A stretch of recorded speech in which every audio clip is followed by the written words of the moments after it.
Here's the question. Hola, bitches. Good day to you and yours. All right.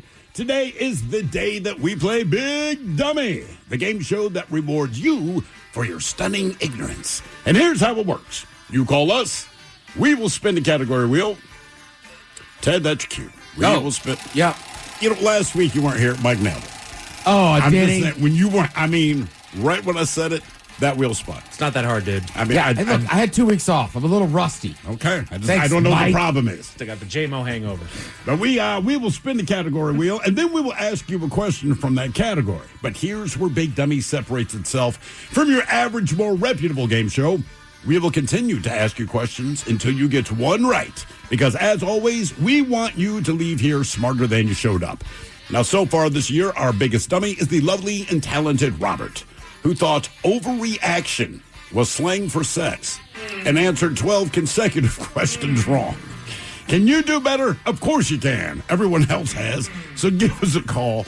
And off we go on Big Dummy, brought to you by our friends at Advanced Hair Restoration. To be a contestant and play Big Dummy, call 206-803-ROCK.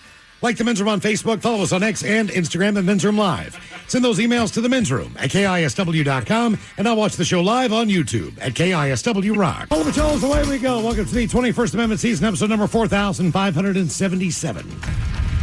What a large and a charge program we have for you today. Guaranteed future repeat. As the head chef is back, Ted's Meat and Potatoes going on a picnic. When's the last time anybody's been on a picnic in here? I don't even know, man. I remember my first wedding. One of the gifts that I got was a wicker picnic basket. Yeah. And you open it up, and there are a couple plates in there, some silverware that were tethered to the top of the lid. Not a single dude on earth wants that. Cloth napkins. Look, you don't want to go on picnics, but in this economy, fellas, picnics are back. Bottle opener for wine. Yeah. A place to put a bottle of wine, all that crap. Never used it. Well, people are there's a new trend where people are going on cheaper dates when they're dating. Yeah. Mm-hmm. So, I'm just like, all right, we got to suck it up, start being picnic guys. I've eaten outside. I don't know if to it's a picnic. to me, that's kind of close. All right, well, my kid's playing volleyball. This is Arizona. So after you play a game, the way they do it is then that team officiates basically the next game. So when they officiate, I'm not hanging around to watch him judge whether the ball's in or out. So me and the parents went outside and had a crappy soft pretzel and a terrible piece of pizza, but we were sitting on a lawn. Sure. And we were, in fact, outdoors. In fact, that is when the big-ass fight broke out between the flag football? The flag football. Like, we're sitting outside, all right? It wasn't like a picnic, but it's like we got food, we're sitting in the grass, as all of the parents were, because, like watching the crap. Then we see security running up. This is a massive, massive sports complex. See security running up. Then we see cop cars flying down the road. And then there's like 40 cop cars from 3 different jurisdictions. Turns out there was a flag football tournament going on, 200 yards away. And some kind of massive fight broke out. So that was cool. Okay. So that was the last picnic I was at. Do you guys like a hot picnic or a cold picnic? Neither. Like the food? Yeah, even if it's lukewarm by the time you get there. So in other words, my favorite kind of picnic is when you stop by the deli section at your local grocery store. Maybe get a few pieces of fried chicken, get some JoJo potatoes, I don't know, maybe some coleslaw, macaroni salad. Brother, you're just eating chicken. Well, I know that, but you're eating it at a picnic. No. So I said, do you like it hot or do you like it cold in the picnic? It feels like to me you're just eating fried chicken outside. I am. Picnic. That's picnic. No, picnics, you got to bring the basket. You got to be cold food. You can't put it in your backpack? No, an You go down official a hike? picnic is the basket. No. That says a picnic. Otherwise, Correct. you're eating outdoors, right? So, Or like a portable little like the soft cooler cooler thing. Oh, so cooler makes it a picnic. Yeah, with a bunch of food. Cooler to me makes it a tailgate. No, the bunch of food you don't want to eat, that is a picnic. If you put it in something other than your bag and the food is stuff you would not normally eat if you were not in the presence of someone you wanted to have sex with, that is a picnic. Okay, so we had our company party. Yeah. All right, it was at a nice, beautiful park in Kent. They had grills going and everything else, potato chips, dip, all that stuff. Correct. We're eating outside on a picnic table. Is that a picnic? No. No? That's In kind of my mind, it was a picnic. That's like a cookout. That's different, yeah. Okay. Picnic to me, like you got to bring it, like we're saying, in a soft cooler bag or that basket, and you're sitting like underneath a tree on grass. Do you have to have a blanket? I mean, think I that's would prefer ideal. one, Yeah. yeah. If you're doing a picnic. You don't have to, but if you want to get laid, I would suggest bringing a blanket. Now that we've gone through this, what are you talking about? The food? Correct. So this is kind of a list of like foods that people like trending foods up that people are taking on picnics now, and like stuff that are kind of older and people don't really bring on a picnic. Are you saying that picnics are kind of picking up in popularity again, I guess? Yeah, there's just I just read this whole article, but like things are just so expensive, like, and I think it's just more of like we both need to agree we're not going out for like fancy dinners, and we can go to cheaper places for dates. So I think picnics are kind of back. Now look, I need a tree. I hate eating in direct sunlight. Well, yeah, man. You don't like eating like outside at a restaurant that has outdoor seating? If there's not no, honestly, no. Okay. I kind of, you can hear it in my voice, I kind of hate it. It just gets hot. Now, look, if I'm at the Fremont dock outside and it's covered, great. Love that place. You just can't deal with the sun. You can't sit in the sun and eat. No, it just makes it kind of miserable to me. I agree. Okay. I'm very much, just give me an umbrella. So you could never go to Gasworks and have a picnic? I mean, I would if that's what she wants to do. Mm-hmm. And I wouldn't say it that way. I was going to say, that's what you want to do. Fine. All right. Well, go on a picnic. Whatever. What would be your choice things that you would put in a picnic basket? If it's just beer. If it's you, that's what I'm saying. That's it. You got to have a little bit of alcohol in there. But other than that, what is your food selection? You going for like a cold sub or something? Honestly, I would probably go to the store and get some specific rolls, pre-slice them, and then bring some lunch meat, probably a bag of lettuce and stuff, and kind of assemble the sandwich at the picnic. Ooh, so you don't pack it beforehand? And I don't like doing the picnic assembly. Like I just want my food can make ready it beforehand. To go. Yeah. Would you do the same thing if we're going fishing? I mean, wouldn't you have the sandwiches pre-made? Fish and sandwiches are pre-made. Okay. That might just be a PB&J. Mr. Happy says, I'll bring a bucket of chicken. Mr. Happy, I'm hanging out with you. That's what I said. Just stop by the grocery store, get some chicken, get some JoJo's, whatever else they got, baked beans or I guess I just can't fathom, like, the four of us. We'd never be like, dude, you guys want to go picnic? No. But if Miles said, hey, meet me in this park, I'm bringing a bucket of chicken. I'm there. We go. Yeah. So that's why, like, to me, a picnic, it's like I'm clearly there with a woman. Yes. Well, at QFC, you can get like a 6-pack of deviled eggs and you hook it up. So the most popular and least popular picnic foods coming up with the head chef. And Ted's Meat and Potatoes on the way at 4:30. And today's the day we play the game known as Big Dummy. It's an easy game to play. We will spin that category wheel. You are either playing for Team Sober or Team Not Sober. Our biggest dummy this year has been Roberts. He has been the biggest dummy for a few months now. It took him 12 questions. That's why. Right. Yeah. And as we do when we play Big Dummy, we like to do a little men's room poll. By the way, just real quick, my son asked me a couple of weeks ago, he said, when you do Big Dummy, why does Mr. Miles always ask, are you sober or not sober? And I looked at him and said, have you listened to our show before? And he's like, oh, right. I was like, that's why. Well, we just want to know where you're coming from. Like, look, if you miss 5 questions, I'm not saying that sobriety has anything to do with your intelligence. I feel like the drunker people do better. Well, that's what I'm saying. On average. Because I don't think they hem and haw. I think when you're drunk, like you ask them a question, either you know the answer or you don't, or you piece together the clue that of somehow. Drunk people, they just go for it. They swing for the fences, and I swear to God, I feel like within 3 questions they get it. Sober people, you worry about things, I think not sober has more to do with people who are smoking. Because then you get an idea why they're delayed, why it takes some time to think. Like, it's just an explanation for what you're getting as far as the response goes. That to me is the real deal there. So the last time, we asked you if you're going to address everybody for the rest of your life, how do you address them and what is the term you used? And the 4 that we had were you would call people doofus or wanker or schmucko or buster. And as we put the poll up there, if you follow us on X and Men's Room Live, also the poll is up if you're checking us out on YouTube at KISW Rock. Here are your results from last week. Coming in at number 4, the least most popular answer at 10% of the vote, you said that you would address everyone as schmucko. Schmucko. Oh, that's my favorite. That was the one I picked. Hey, schmucko. Because even though it's insulting, the fact that you add the O might lighten the mood. Sure. You just call someone a schmuck. You just call them an idiot. You say schmucko. The word. All right. Sir, can I help you today? Absolutely, schmucko. I need to find a dress shirt for this company party I'm going to this weekend. That one just seems so rude. Really? Yeah. But see, that's weird to me because, like, I pretty much, and not so much on purpose, but I pretty much call everybody mother effer. Right? It's just what pops out. You be at the bar. But that one's evolved over time. But it's weird. But no one takes offense, and I don't mean it offensively, but there's nothing non-offensive about it. But like, oh, mother effer, blah, blah, blah, blah. Nobody bats an eye. Somehow it doesn't bug anyone. But if I say schmucko, then I might end up in a fight. Correct. Number 3, that would be doofus with 17% of the vote. Hey, doofus, give me a Big Mac and a large fry. That's just insulting. Like, schmucko, I'm like, that's kind of funny. Doofus, like, he just insulted me. Well, doofus is something you would more than likely call your kid. Like, doofus, what are you doing? Did you really think that you could, Nah, I feel like I'd call my kid a schmucko. A schmucko? Out of those 2 so far, yeah. All right. In second place, 25% of you said I would call people a wanker. Yeah. And that's the one you like. Oh, no, I'm going with Buster. Oh. Hey, Wanko, you got any Mars bars in here? Oh, they're only available in Europe?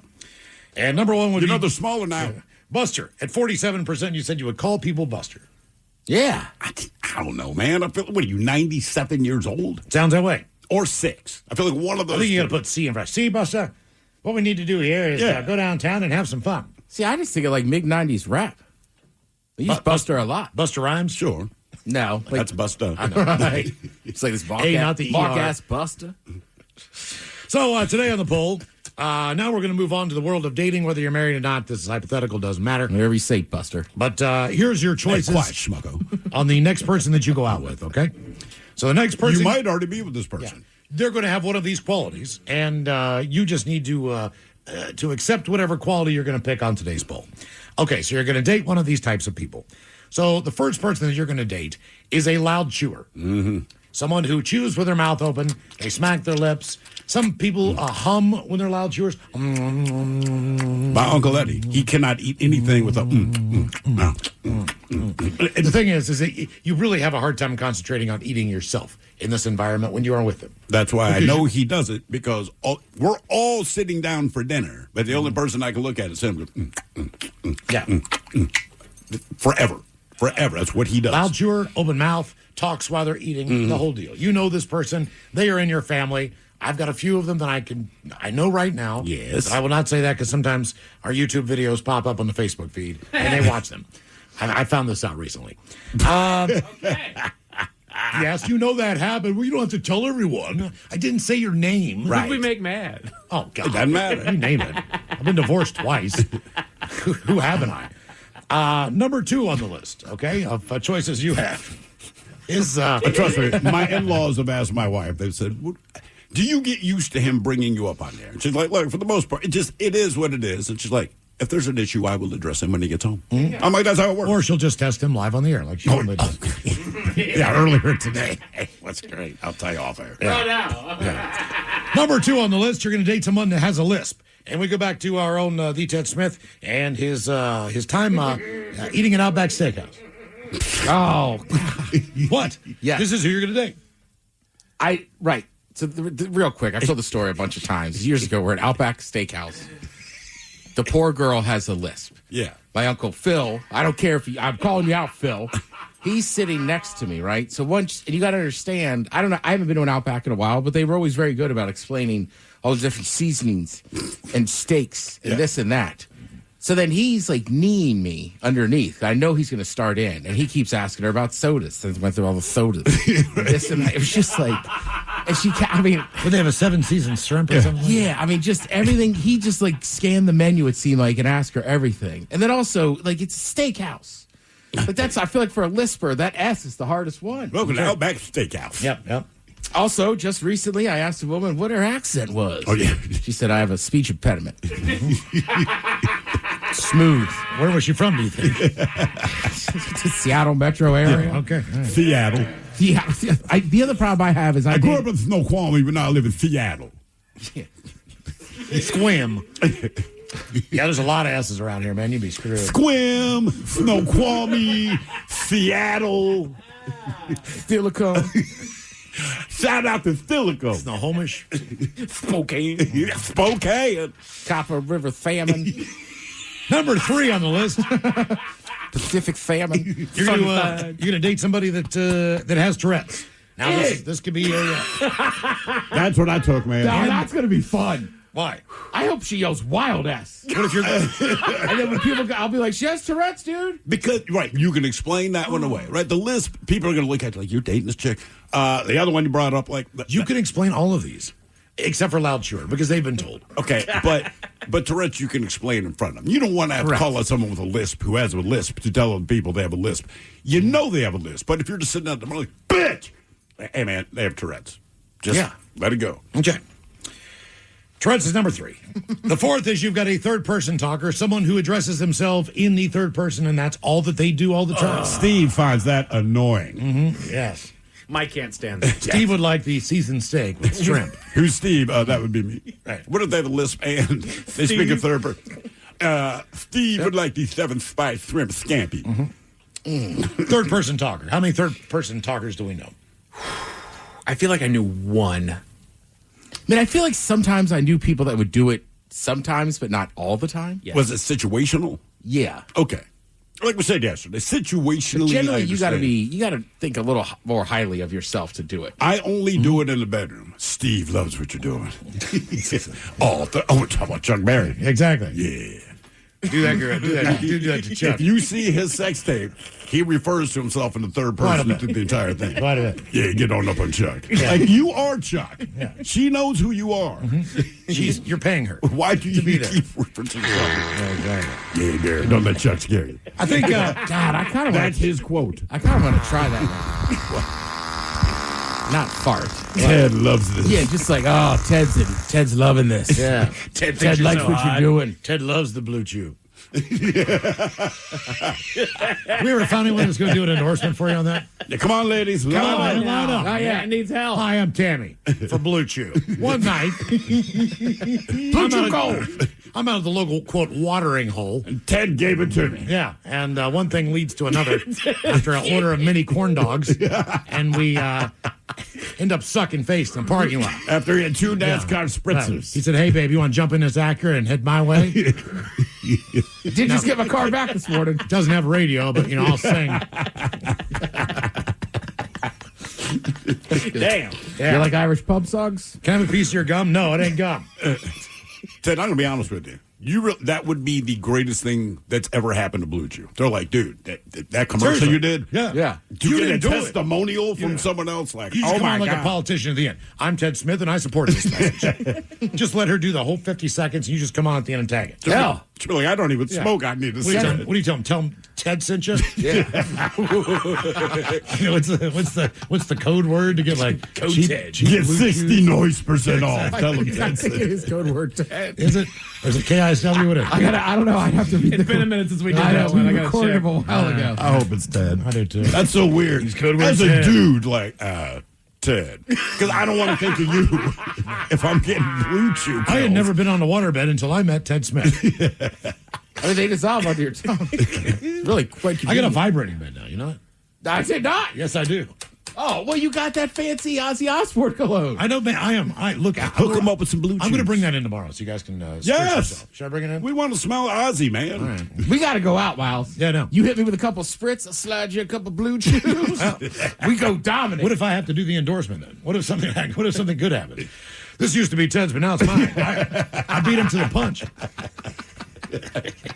Just as long as I get to watch. Exactly.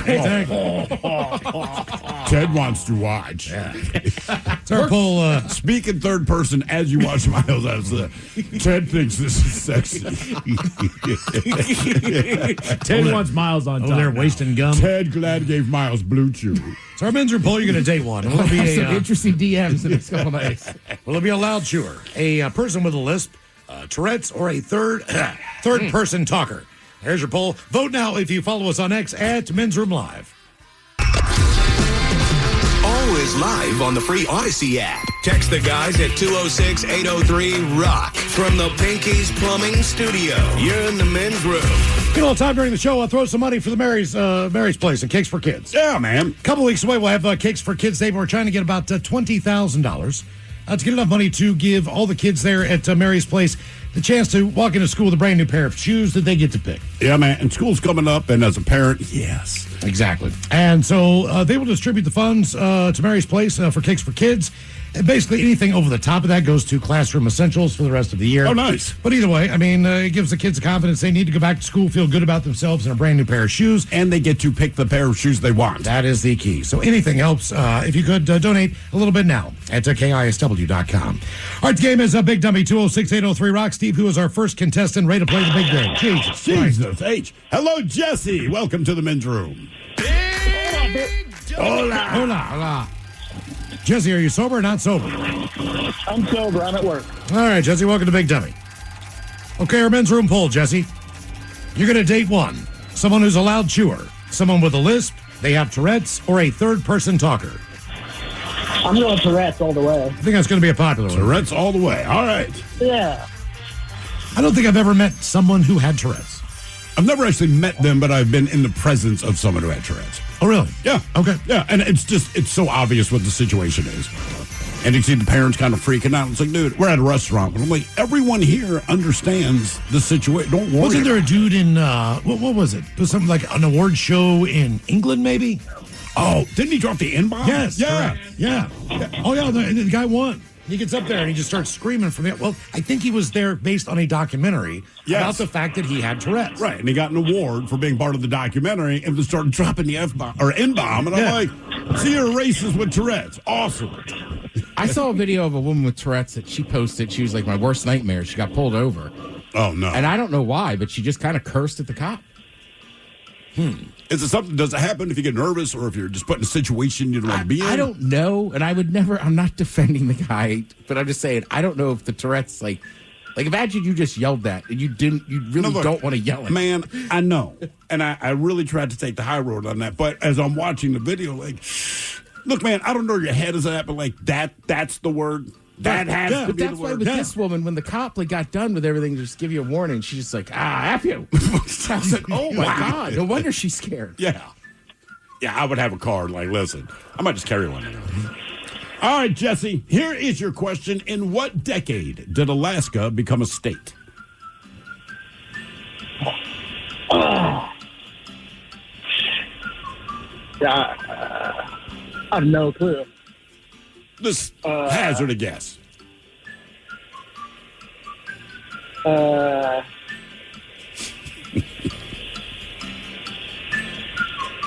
mean, if you have no clue, then any guess you make is as good of a guess you're going to get. You're the 20s.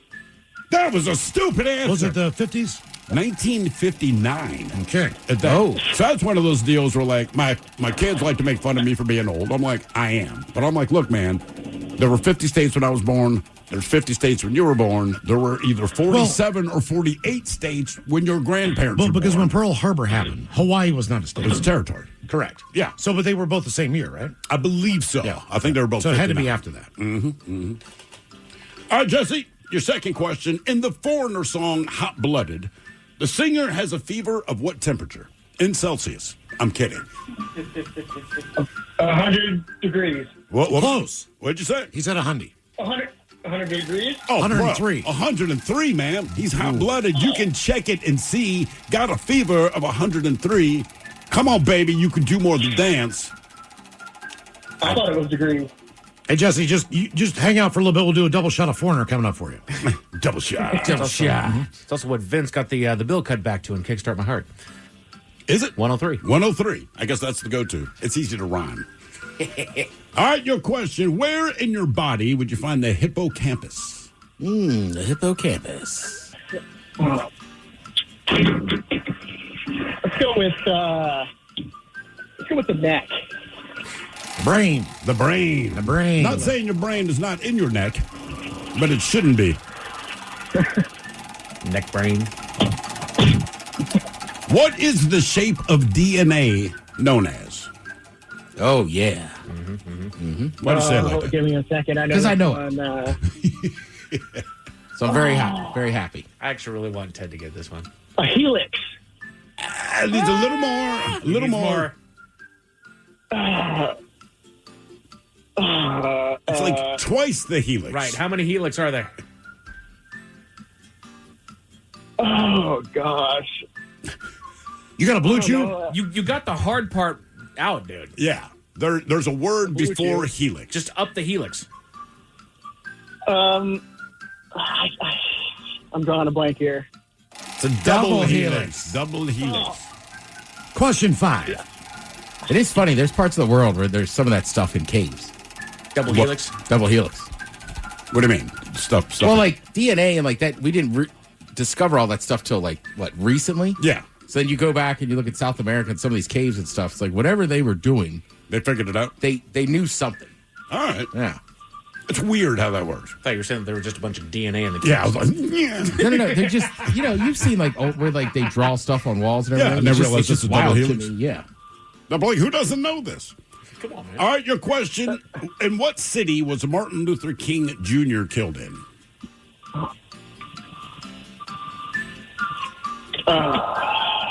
And look, if you've ever been to the city, anybody can be killed there. I don't know. I'm just going to say Chicago. Memphis. Memphis, Tennessee. Oh. Yeah, like I said, man, you can go to Memphis and be killed yourself. Dallas. I'll be there this year for 2 hours. Layover? I got to fly to Memphis to get down to Oxford, Mississippi. Oh, you're hitting all the great places. Yeah. Wow. How cool. All right. Well, it's my nephew's senior year. I want to go see the tailgate in the Grove at Oxford. Yeah. But that's like, my brother's like, yeah, you got to fly into Memphis. We'll pick you up. Yeah, I was like, don't leave the airport. All right, your question. What toy's original name was the Whirligig? Oh, my grandma used to say it. So think of an old toy. I mean, it's a toy you get as a kid, and then there are some adults that still use this toy and do all kinds of tricks with it and everything else. The Whirligig.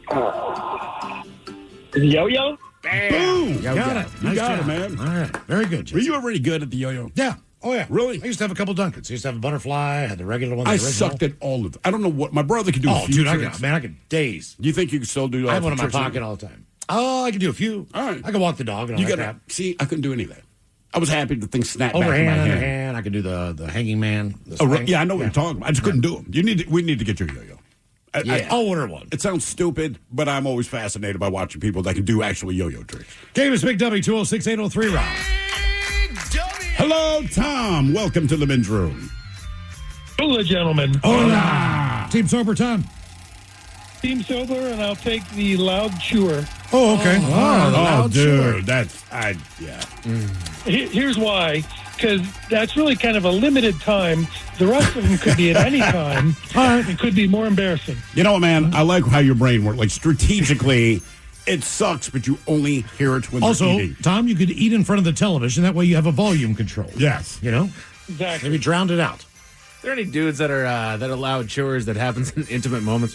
I'm sure it sounds like a dog getting a drink of water. All right, Tom, your question. What is the study of human behavior and mind called? Psychology? Okay. Very good. All right, before we let you go, I'll give you a 50-50 question. Which has a bigger television audience right now, boxing or MMA? Oh, I'd say MMA. Boxing. But barely. Yeah, MMA is right on its head. I get the feeling next year at this time, it'll be MMA. Ted, I read something today. I told him. The NFL Hall of Fame game had more viewers than any Major League Baseball game this year so far, and any NHL game from last year, including the Stanley Cup Final. Oh, no. Think about that. The Hall of Fame preseason game. More viewers. First of all, the Hall of Fame game, by its very nature, is going to suck because it's the first. Actually, it didn't this year. And it was competitive. Yeah. But also, it's the Cardinals and the Panthers. Yeah. I mean, my God, dude. Game is Big Dummy 206-803 Rock. People just starving for ball, man. That's exactly what it is. Yeah. Us included. Hello, Jeff. Welcome to the men's room. You girl and your Johnson on ya! Hola. Girl in your Johnson. What's up, Jeff? What's up, Ted? How you gentlemen doing today? What's the word? You want sober, Jeff? I'm Team Sober. Huck trying like hell to get off the clock here. Gotcha. All right. Made it back to Tacoma. Thanks for honking the horn, dude. Oh, yeah. Yeah, I just freaked out. I'm in a lumberyard right now. I kind of just made one of the forklift drivers stop. He's like, oh, everything good? It's like, yeah, I'm good. I'm just on the radio. All right, Jeff, you're going to take one. Are you taking a loud chewer, someone with a lisp, Tourette's, or a third-person talker? Tom had a good point with the rod chewer. Me, personally, I'd rather burn in hell before I have a loud chewer for a partner. I'm going to go with the list. I can tolerate that one. Could you imagine someone that talks with third person, though, while they also have Tourette's? I think that would be interesting, sitting there at a dinner table and just be like, yeah, old fat Jeff would love the chicken fried steak. Old fat Jeff. Yeah. I like that they call themselves Fat Jess. That's already amazing. Well, even a lisp, just think about, pillow talk. Oh, yeah, fuck on that. Yeah. Give me a kiss. Yeah. Kiss my mouth and then fuck on it. All right, Jeff. Just want to suck it? Yeah. Just things to consider. My flubber. You know what? Don't whisper in my ear. You are so sexy. You are so sexy. I'm going to spit in your mouth. Yeah, sex. I'm going to spit on it. Yeah. Spit and fuck. All right. Wow, dude. I almost dumped you on that one. Jeez, oh, man. Hey, I'm starting out there. All right, Jeff. Wow, that was suck. And for It anybody was that suck, wants to know, yes. okay? Here is your question. What singer's backing band was The Miracles? Oh, yeah. What thing? Oh, you asked me this one time before, And and do it you was remember asking the what answer? The name of the band. Oh my God. No, I don't. Was it Marvin Gaye? Close. Smokey Robinson. Smokey Robinson. Smokey Robinson. Hit us with the you asked me Chinooka. who was Smokey Robinson's backup band. Happy Chinooka. Yeah. All right, Jeff, your question. What name is given? That's so stupid. Happy Chinooka. Happy Chinooka.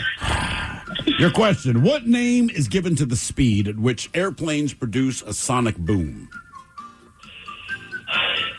Is Sonic Boom. Is that Mach 1? Got it. Nice job. Yes, Good indeed, job. man. Yes, indeed. I'm sorry, the Happy Chinooka is just so goddamn stupid. Game is Big Dummy. 206-803 Rock. Happy Chinooka. Hello, Samuel. Welcome to the men's room. Hey there, fellas. Hola. Samuel, you sober or not sober? Sober today. Okay. All right, the poll. I know you're not taking lisp with your name, but you're going to date one. Loud chewer, lisp, Tourette's, or a third-person talker? I'm going Tourette's.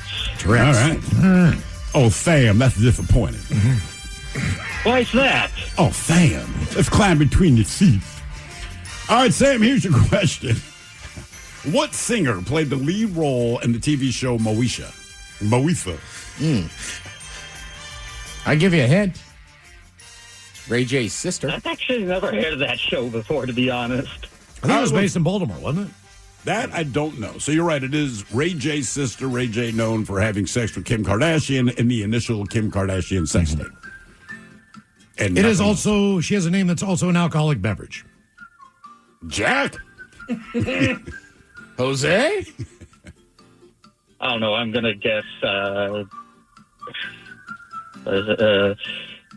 Heineken. Heineken. Yes, Heineken. Brandy. Brandy. It says it was portrayed in Los Angeles. Oh, outside. So close. Yeah. So close. So what are you saying there, Miles? I don't know.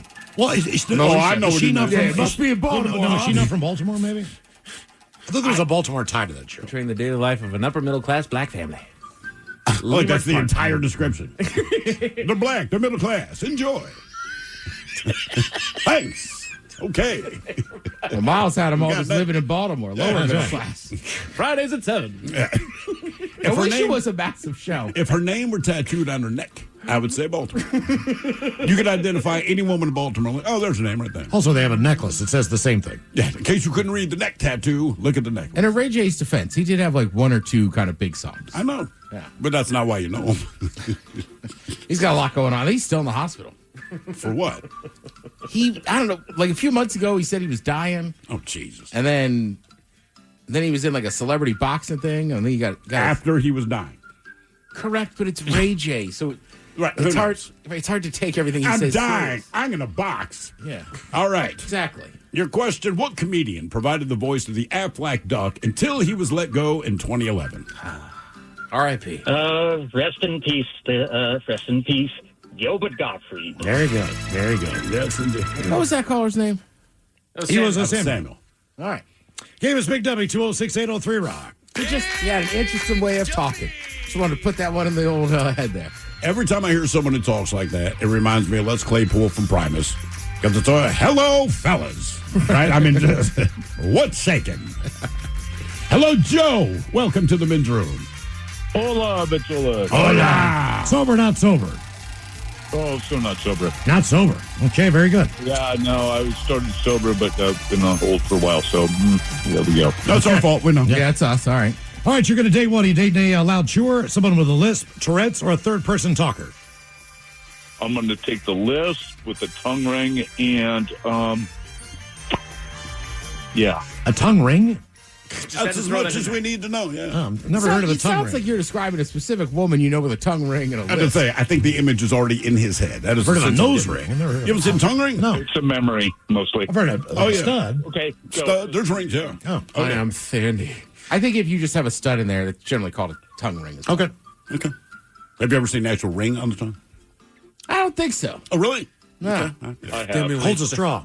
But the one in the nose, that thing's super popular now. Oh, yeah, of course. Everybody's got it. Hey, right there. Something to aim Right, for. but you don't have like the, what do you call it? Like the bowl one, the septum, yeah. The septum pierced. Okay, I got septum pierced.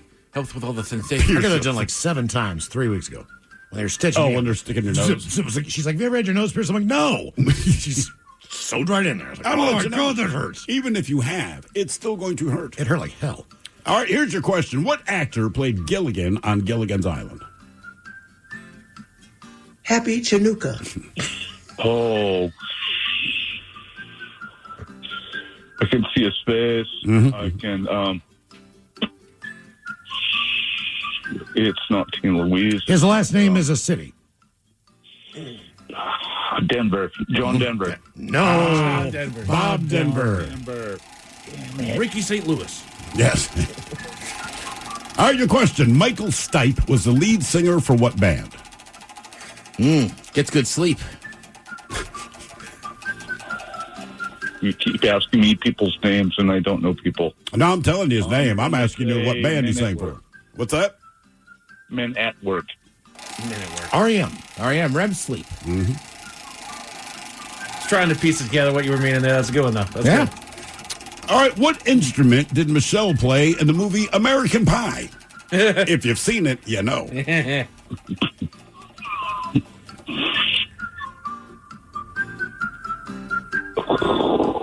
A flute.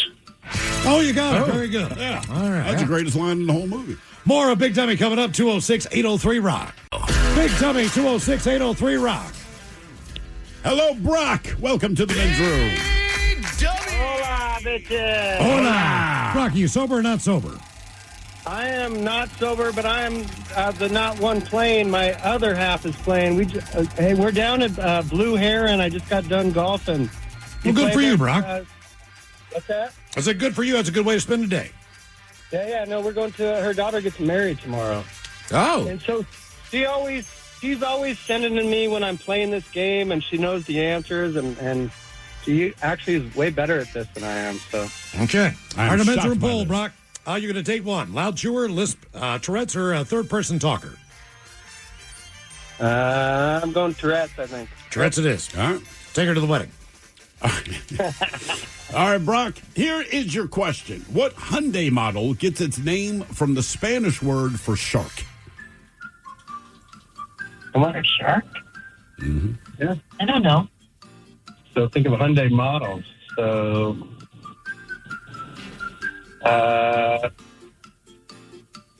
Sorrento. Elantra? The Hyundai Tiburon. Means shark. Makes it cooler all of a sudden. In Spanish. Apparently, yeah, Spanish word for shark. Don't they ask the Tiburon? No idea what you just said. Where's the shark? Oh. Le Ocean. All right, your question. Miles- Who was the Miles, last... What's that? Sorry, I was going to... Miles, have you played the Blue Heron down in Portland? It was a good course. It was fun. I have not. No. It was a public. It was nice, though. Okay, go ahead. Sorry. All right, Brock, who was the last person to go from vice president to president of the United States? Directly from I was vice president, next thing I know I'm president. So Bush? Yep, you got it. It was Bush. There you go, yeah. Because George H.W. Biden was in between. There was a gap in between. Exactly. Game is Big Dummy, 206-803-ROCK. Hello, Matthew. Welcome to the men's room. Hola. Matthew, sober or not sober? Not so sober. All right, Matthew, welcome to Big Dummy. Okay, you're going to date one. You're taking the loud chewer, the person with a lisp, the person who has Tourette's, or a third-person talker. Well, 2 are by choice and 2 aren't, or not. I'm going to go with this. That's the least out of the... You said lisp? Out of the 2 that, yeah. Okay. All right, lisp it is. All right, Matthew, your question. What animal shape are the chocolate pieces in Ben & Jerry's flavor Vermonti Python? And as a hint, it is not snakes. What animal are the shape of the chocolate pieces of Ben & Jerry's Vermonti Python? Yeah, monkey with symbols. What's that? A monkey with symbols. A monkey was. I like your idea. A little knight? No, cow. It's ice cream. All right. Yeah. Well, and they also flung cows off the castle, I think. Oh, and Monty Python. Yeah, the French castle. Not Ben and Jerry. We just want to be very clear. All right, your question. What are the three main fossil fuels? Well, we got gas. That's one. I mean, is oil considered a fossil fuel? It absolutely is considered a fossil fuel. Got one more. Diesel. You got natural gas, you got oil, and one more. Diesel. Well, diesel's No, gas. diesel would fall under the oil category. Gas and I'm giving them natural gas. Okay. There's a huge Methane. difference, yes, but Not methane. Methane? No, don't use methane. I'm lost on the third one. Do you use it for a Probably grill? obvious. yeah, some people. I mean, essentially, yeah. Propane. Gas. It's coal.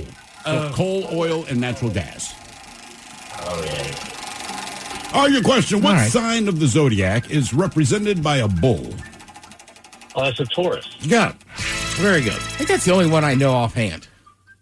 What, Taurus? Is the bull. All right, what sign are you? Capricorn. Hold on. Is Capricorn like the mermaid-looking dude? Like, or is that Sagittarius? I know It's- Scorpio's a scorpion. It's a sea goat.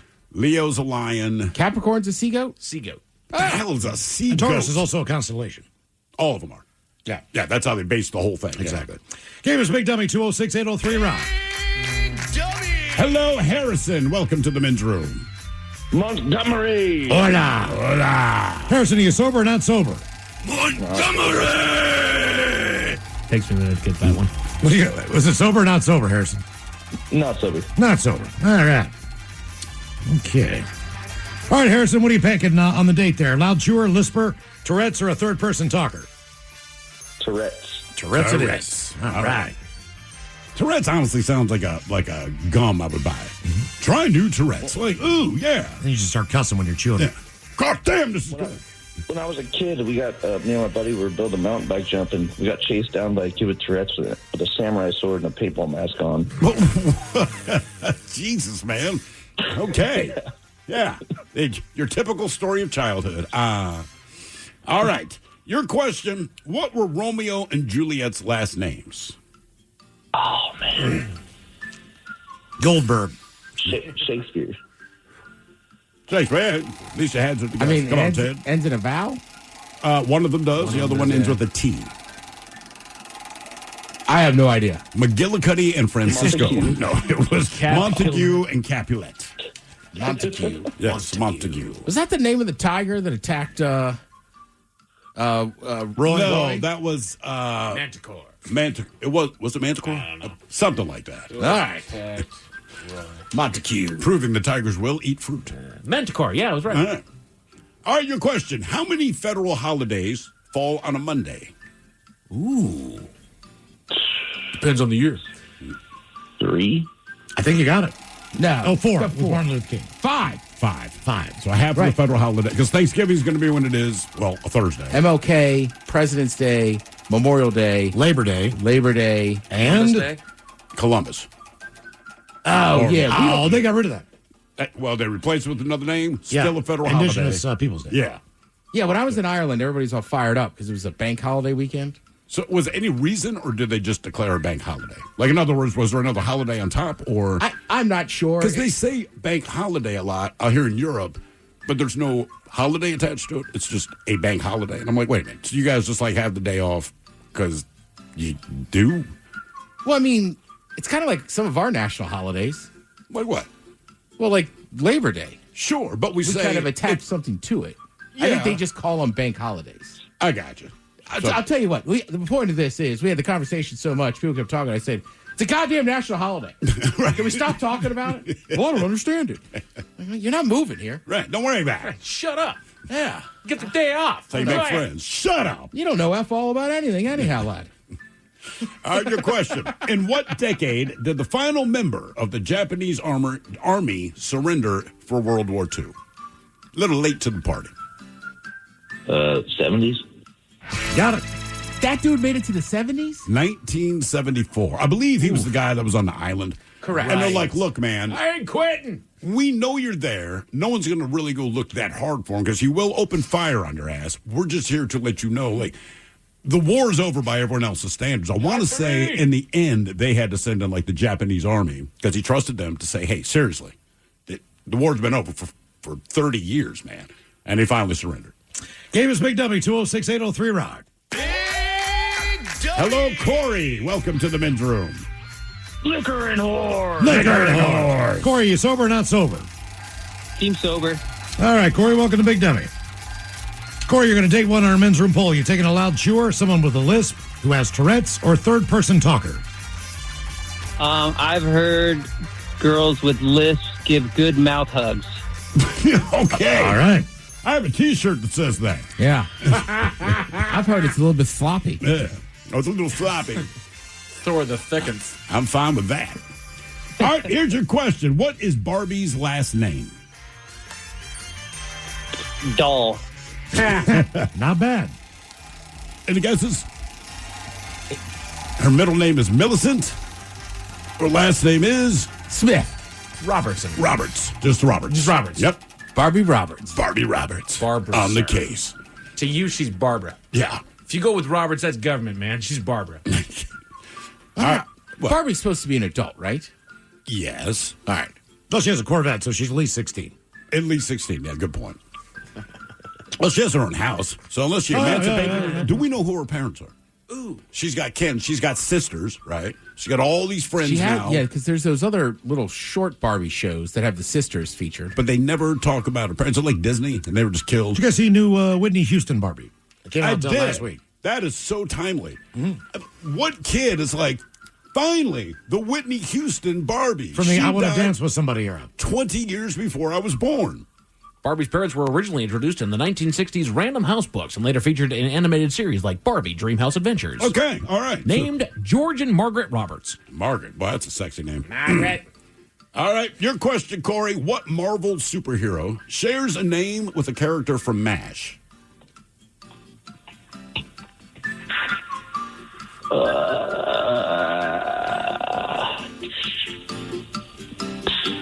Kind of the lamest of them. I don't even know if he's really like a superhero. He's very good at what he does.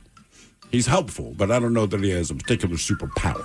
Also, the name of a nickname for a college sporting team. Yes, indeed. Flash. Hawkeye. Flash is DC. He is DC. Speaking of MASH, what does MASH stand for in the Army?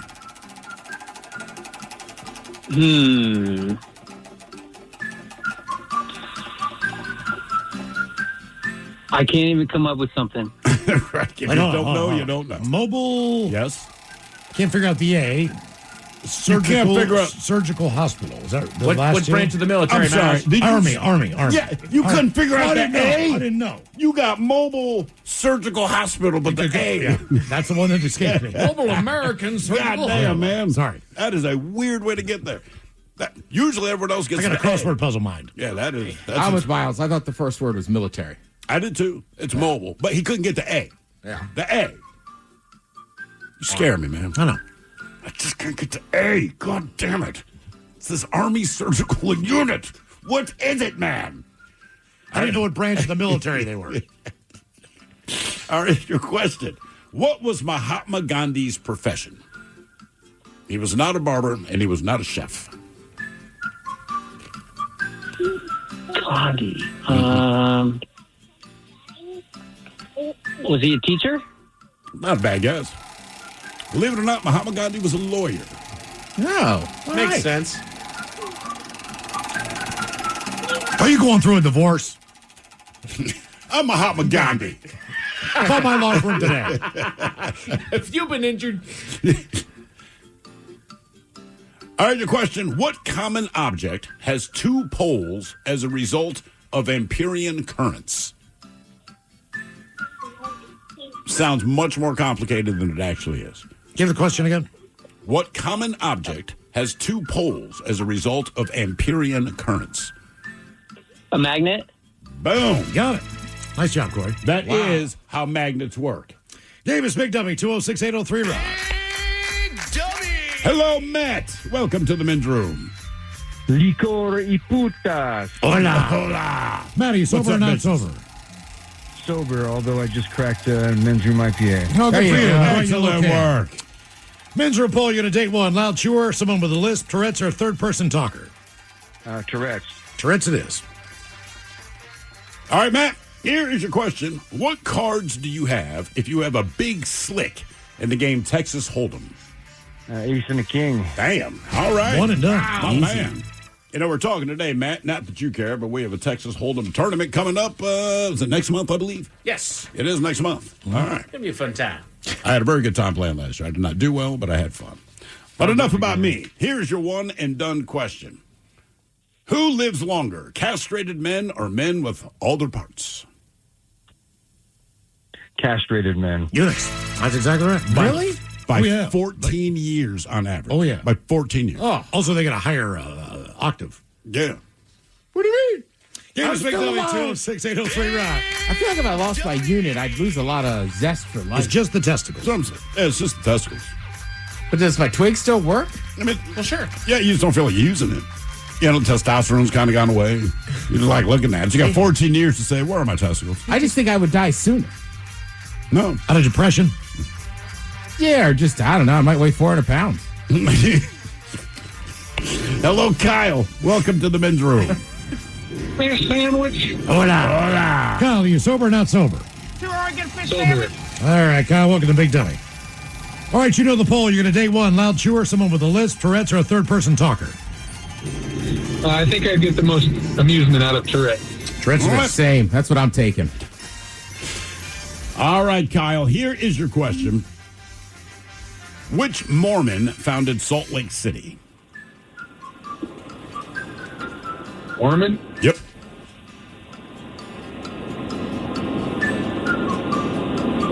I don't know why they ask it like that. You could just say, who founded Salt Lake City? It's the exact same answer. I'm trying to go through my brain through that episode of South Park where they're making the Book Yes, of Mormon. that's exactly right. That is where a lot he of was people kicked go. out of Ohio, and that's impossible. I can't remember the name. I'm drawing a blank. Isn't it a university? It is. It's a relative of you, isn't it? No. Oh, that's right. It's He not- was kicked out of Ohio. This guy founded Salt I Lake know. City. Okay. Yeah. Yep. Yeah, Ted's relatives got booted out of Ohio. I'm not related to those. Yes, you are. He is. You are. Ted's related to him. You absolutely I are. don't know. I'm going to have to pass. I can't think of it. Brigham Young. Brigham Young. Was it Joe Smith? Was that his name? I think it was John. John? Was it John or Joe? Either way, one of the most exciting names ever. Yeah. All I don't right. think John's in my family. Not a one? I don't think so. Huh. Ted, Tim, Tom, Christina. Yeah, no Johns in my family either, Ted. John who? I mean, well, as a customer, I'm sure there's plenty. I can think of three. Yeah, well, All right. same in ours. Here is your question. It's multiple choice. A man by the name of Craig Phillips. He was the first winner of the UK version of what TV reality show? Big Brother, Britain's Got Talent, I'm a Celebrity, Get Me Out of Here, or RuPaul's Drag Race?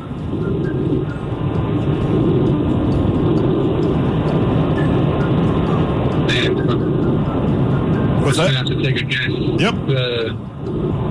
Their version of America's Got Talent? Big Brother. And Britain Has Talent was first. I know. That's the way he said, their version of our show. And you know it wasn't I'm a Celebrity, Get Me Out of Here, because this guy is not a celebrity. Starring Sinbad. Yeah. Big Brother. Big Brother. The Terry Crews story. All right, your question. What is the main ingredient? Ted, don't get so excited. What is the main ingredient in an Irish box tea? Oh, boxy, yeah? Yeah. Irish boxy? Box Yeah. tea. B-O-X-T-Y. They just say boxy. Oh, it doesn't say boxy. Yeah. Is that food or is that a drink? It is It's a food. You would really like it. A boxy? Is it bread? Potatoes. And usually there's like a little chopped up corned beef in them too, and it comes like a round patty and it's fried. It's good. It's awesome. It's really, really good, man. If you're to guess. If I had guessed what they taste like, they might have some delicious ones at Sean O'Donnell's. Just They saying. do. They do. All right, your question. Which reindeer was Rudolph's father? You know, nobody really knows. Was it Prancer? Donner. Was Prancer male or female? Does anyone know? I know what he was into. Hello. Question, they'll have antlers. Question 5 there, Kyle. Yeah, Miles way. Technically, they would all be female. Yeah.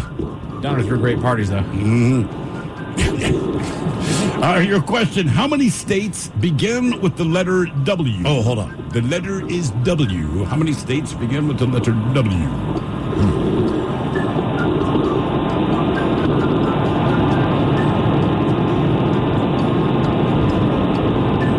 West Virginia, Wisconsin, Washington, Wyoming.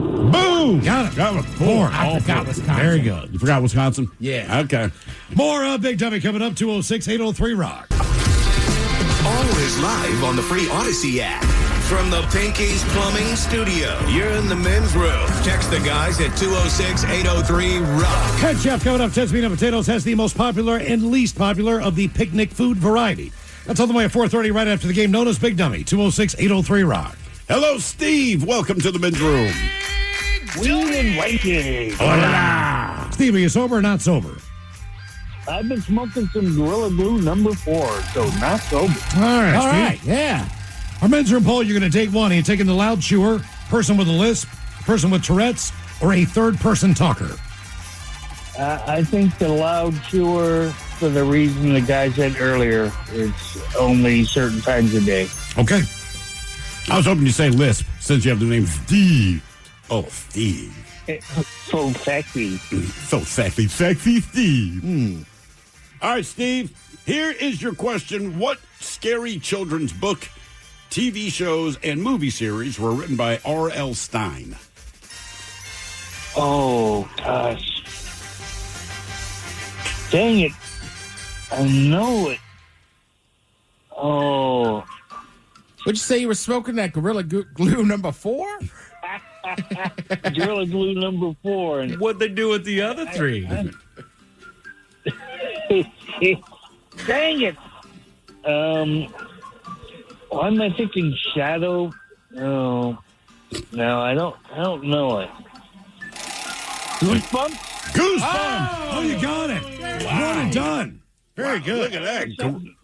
It popped into my head. Gorilla Glue number 4, ladies and 4. gentlemen. Okay. All right, we're going to give you a 50-50 question, Mr. Gorilla Glue. 3 or 6. How many movies has George Lucas actually directed? 3 or 6? We're only talking. No, he did that one with Ron Howard and American Graffiti. Yeah. Yep. So I'm going to say 3. 6. 6. Yep. So he did, his first one was THX 1138. Star Wars fans will know that as a call sign. It's actually the name of his first movie. Then American Graffiti, the original Star Wars, and then the 3 prequels. That's it. Which is why they were so bad. Game is Big Dummy, 206-803 Rock. Hello, Dylan. Welcome to the men's room. Hola, gentlemen. Hola. Dylan, are you sober or not sober? I've been smoking a little bit of Tahoe. Okay. All right. All right, Dylan, our men's room poll, you're going to take one. A loud chewer, someone with a lisp, Tourette's, or a third-person talker? Tourette's for the comedic value. Gotcha. All right, Tourette's. I feel like if I'm dating a girl with Tourette's, maybe sometimes I just get to yell stuff. But she would say, like, that's rude. You don't no know reason to do that. Trying to make her feel more comfortable. Oh, so inclusivity, Ted. That's what we call it. Inclusivity, yeah. All right. I'm an inclusive dude. I've heard that about you. That's what everybody says. All right, here's your question. Yeast produces what type of gas?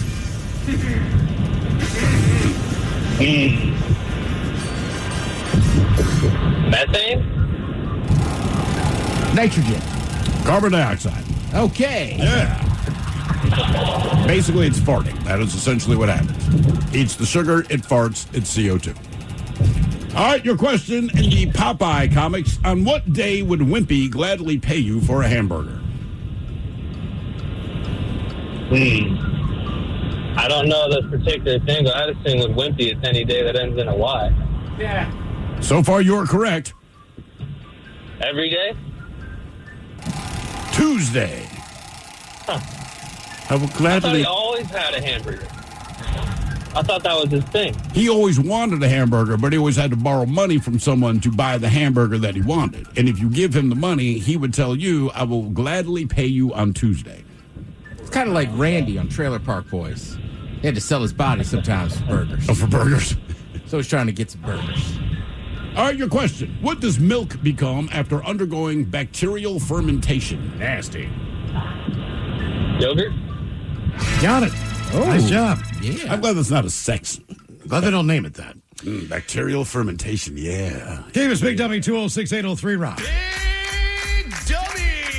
Hello, Tim. Welcome to the men's room. Hola, ladies of the night and liquor. Hola. Tim, are you sober or not sober? I'm sober today. All right, Tim, welcome to Big Dummy. Okay, our poll, you're going to date one. Are you taking the loud chewer? Someone with a lisp, someone who has Tourette's, or a third-person talker? I'm going to say Tourette's on that one. Tourette's wins again. All right. It'll be fun. I'm with you. So the YouTubers are bringing up the show Balin Out Loud. I've seen commercials. I've never seen the show. So it just follows this girl. I'm guessing she's maybe 21, 22. All right. And she has Tourette's. And it's a reality show. And I guess they just follow her around and she Let her do her thing. what she does. Yeah. And they fill it. All right, your question. What was Winona Ryder's character's name in the movie Beetlejuice? Ooh.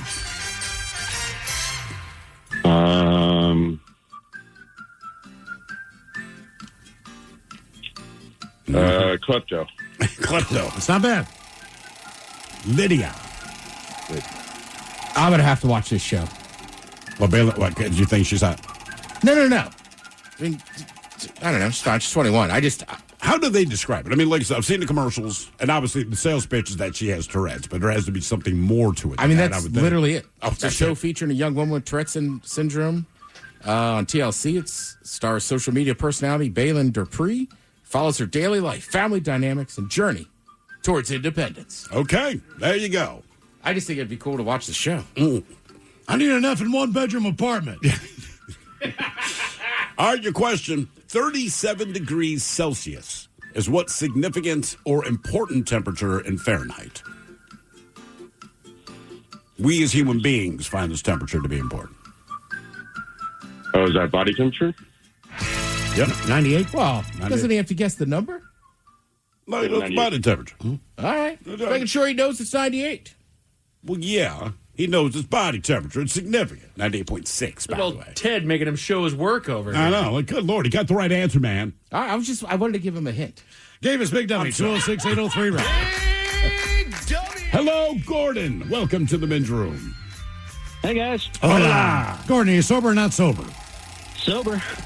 Sober, Gordon, welcome to Big Dummy. Thanks. Gordon, do you fish? I do not. Okay. He's not the Gordon's fisherman. Men's room poll, you're going to date one, a loud chewer, someone with a lisp, Tourette's, or a third-person talker? Probably a lisp. My little girl has one for now, hopefully. All right. But, yeah, I can deal with it. Well, you apparently do. Yeah. Yeah. You're a parent, you deal with whatever they got, it becomes yours. All right. For sure. Got my son this morning. Gets out of bed, walks into my bedroom, climbs in my bed, lays down. I'm like, you got out of bed to lay down in a different bed. And then he gets up, walks out to the living room, lays down on the sofa. I'm like, all right, I see a pattern there. Let's let you do your thing, man. All right, your question. Who was the first Disney character to fart on screen in a Disney movie? On a Disney movie? I don't remember much farting in Disney movies that I watched growing up, but maybe there was. I just didn't notice. It's a little bit later. I mean, Disney tried to avoid the whole flatulence on screen thing, but they finally got over the hump. My first guess is Stitch. I'll go with Stitch. That's actually not a bad guess. I'll go the Nemo. character. I'll go Pumbaa. It was Pumbaa. Yeah. Pumbaa and the Lion King. Pumbaa, of course. That was his thing. Did he fart through the whole movie? Or did he just have one It was brought up in the Hakuna Matata song. But they cut him off before he could actually say farted. Ah, okay. Disney, we play it safe. All right, your question. According to Greek mythology, who was the first woman on Earth? First woman on Earth? In Greek mythology. Right, yeah. Oh, is it? It's not a god, it's an actual woman? This was, I guess, the first human woman, non-god. Okay. Uh-huh. Let's say... I'll just say Calypso. She also, much like Eve, she gets a blame for ruining everything in the world. Pandora. Oh, yeah. Her in that box. Mm-hmm. Originally, it was Pandora's jar, is what the story originally was. Then they changed it to Pandora's box because apparently they asked some junior high school boys, which did they change it to? All right, your question. What TV show starred Shannon Doherty, Holly Marie Combs, and Alyssa Milano? Oh, yeah. Solid lineup. So I was doing this question earlier today, and they show the cast. And I'm like, yeah, man, that is fantastic. And I always had a thing for Holly Marie Combs. All right. And then I clicked on, what does she look like now? It's gone away. Oh, yeah. Times have changed. Okay, this is definitely not a show I watched. But you're probably aware of it. Even if you didn't watch it, you'd heard. Like, I didn't watch Buffy, but I was very aware that it was on. Yeah. Ted knows what it is. Mm-hmm. I can only think of shows I know it's not shows it could be.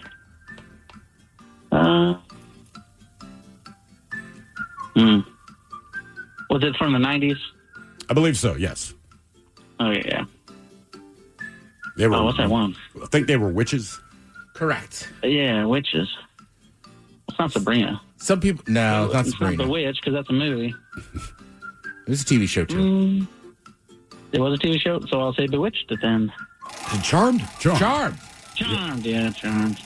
All right, Gordon, question 5. Question number 5. On which day of creation did God make the land and seas? All right, let's see here. I wish I got that Salt Lake City question because I grew up Mormon, so I knew that one right away. Okay. Now, I grew up Mormon, so I should know the Bible, too. I was going to say, man, yeah, same God. But, these things kind of get mixed up here. We got the firmament is somewhere in there.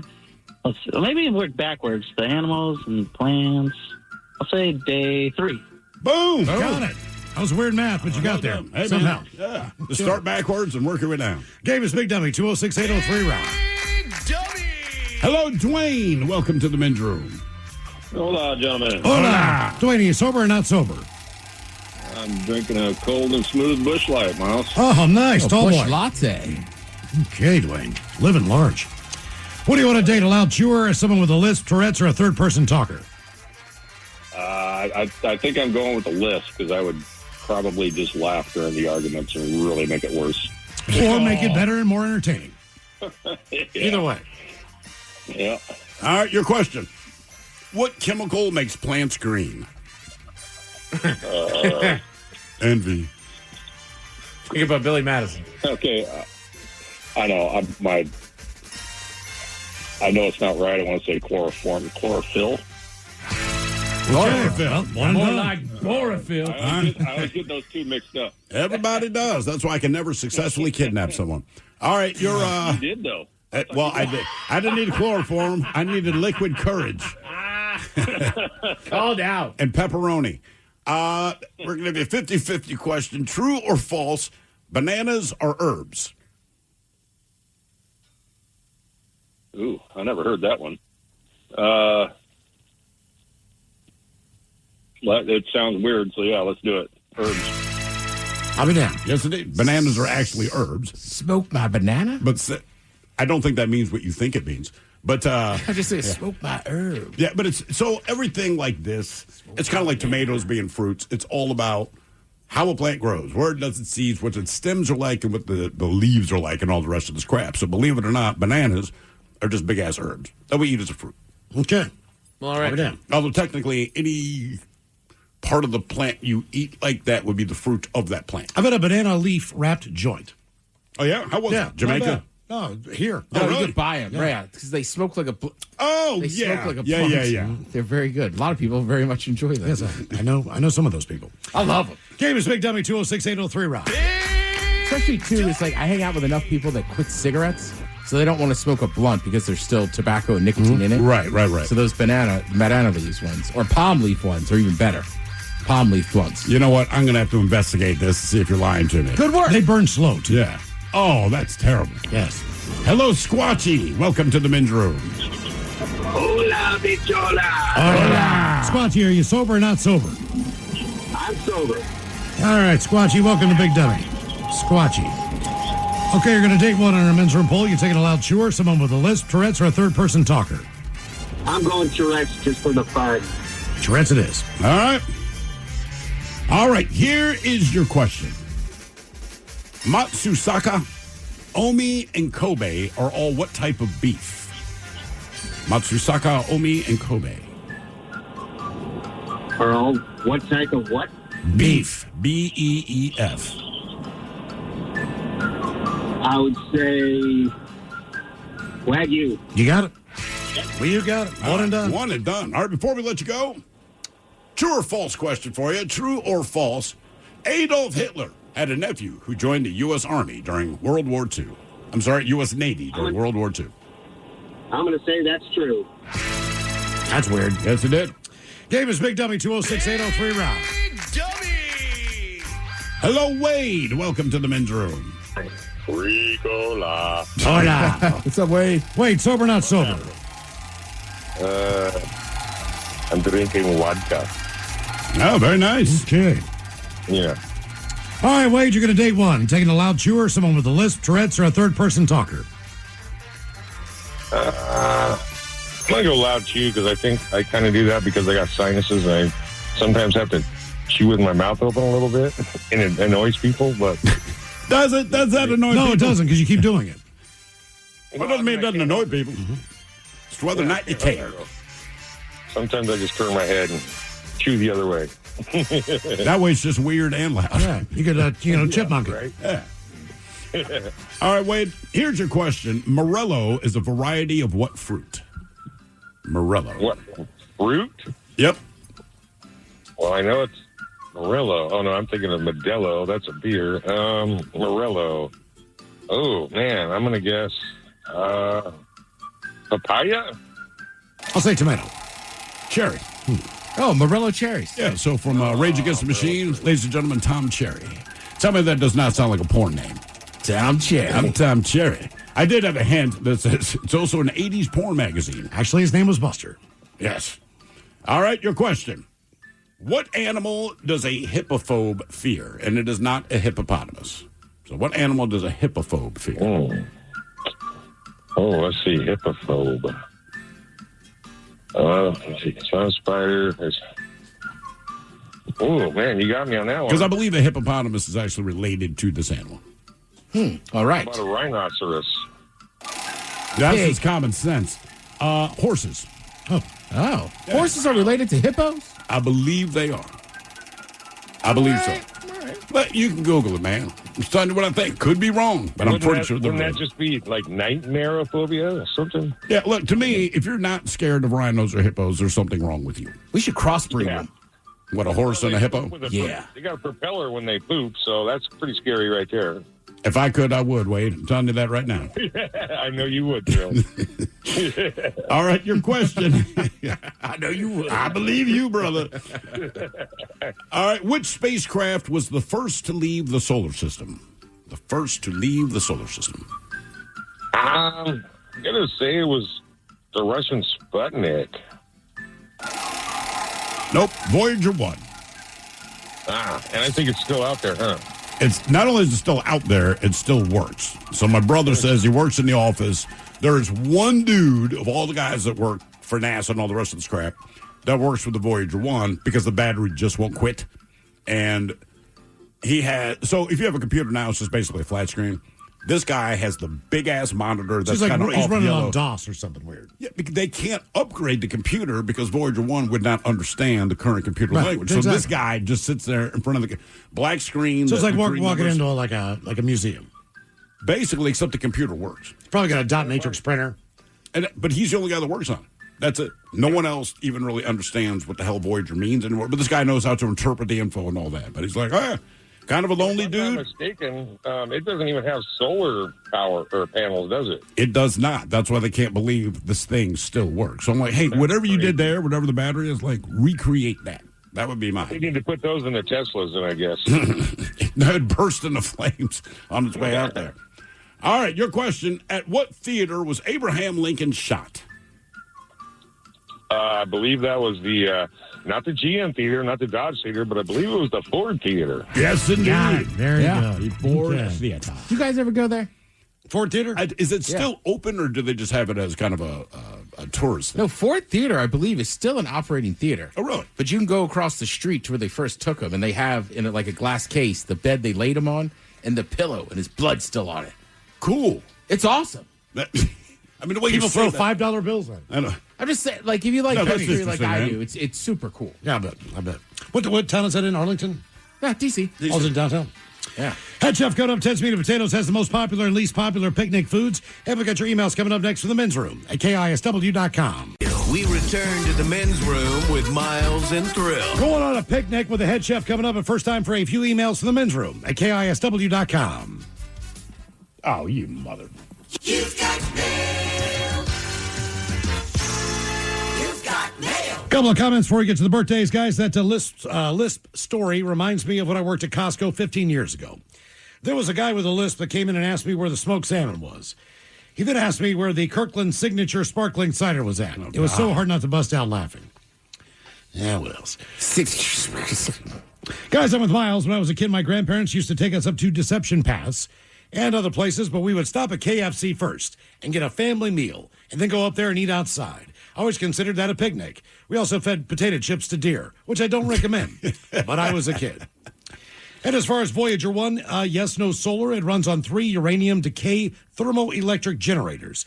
Uranium takes about 4.47 billion years to decay to half-life. So that thing should be have power for quite a while. Thank you, guys. That from David, who is an engineer. All right, well, that makes sense. There you go. I still think that dog's out there living. You think he's still alive? Getting Yeah, treats? he's in space. Space dog. Mm-hmm. Time for a couple birthdays brought to you by Men's Room Roasted Red Salsa from San Juan Salsa Company. Dip responsibly. Olo Macholos want to wish a very happy 50th birthday to the love of my life and soon-to-be husband, Brian. He is the hardest working and kindest man I know. Works a very physical job during the day as a carpenter and still comes home and helps me around the house and the yard without having me to ask him. I'm the luckiest woman in the world to have snatched him up. And in 30 days, I'm going to lock him down and make him my husband. So can I get green beans, turtle sex, and the dirty Germans talking about how lucky he's going to get tonight. Thanks, guys. That from Amber. Green bean. What? Green bean. Okay. Green bean. Yeah, as they say in Deutschland, tonight Amber's going to let you get knee-deep in a lady goulash. Yeah, what's the good thing is, according to that picture, it's easy access. Yeah. He's got on that kilt. She could reach under the and just grab his Highland dirk. His dirk. It's a weapon. Birthday today, Jason is 56. A story for you. Let's see. Well, not too long ago, I decided to do something nice for my husband. He was in the kitchen watching his cooking shows. I ran to the bathroom, took a fast shower, did my hair and makeup, put on, an outfit of sorts. Next was my very nice heels. I came into the kitchen and put my leg up on his lunchbox and simply said, ooh la la. Of course, he turned around and saw me. His eyes were 100% locked in on me now. But unfortunately, I am not that graceful.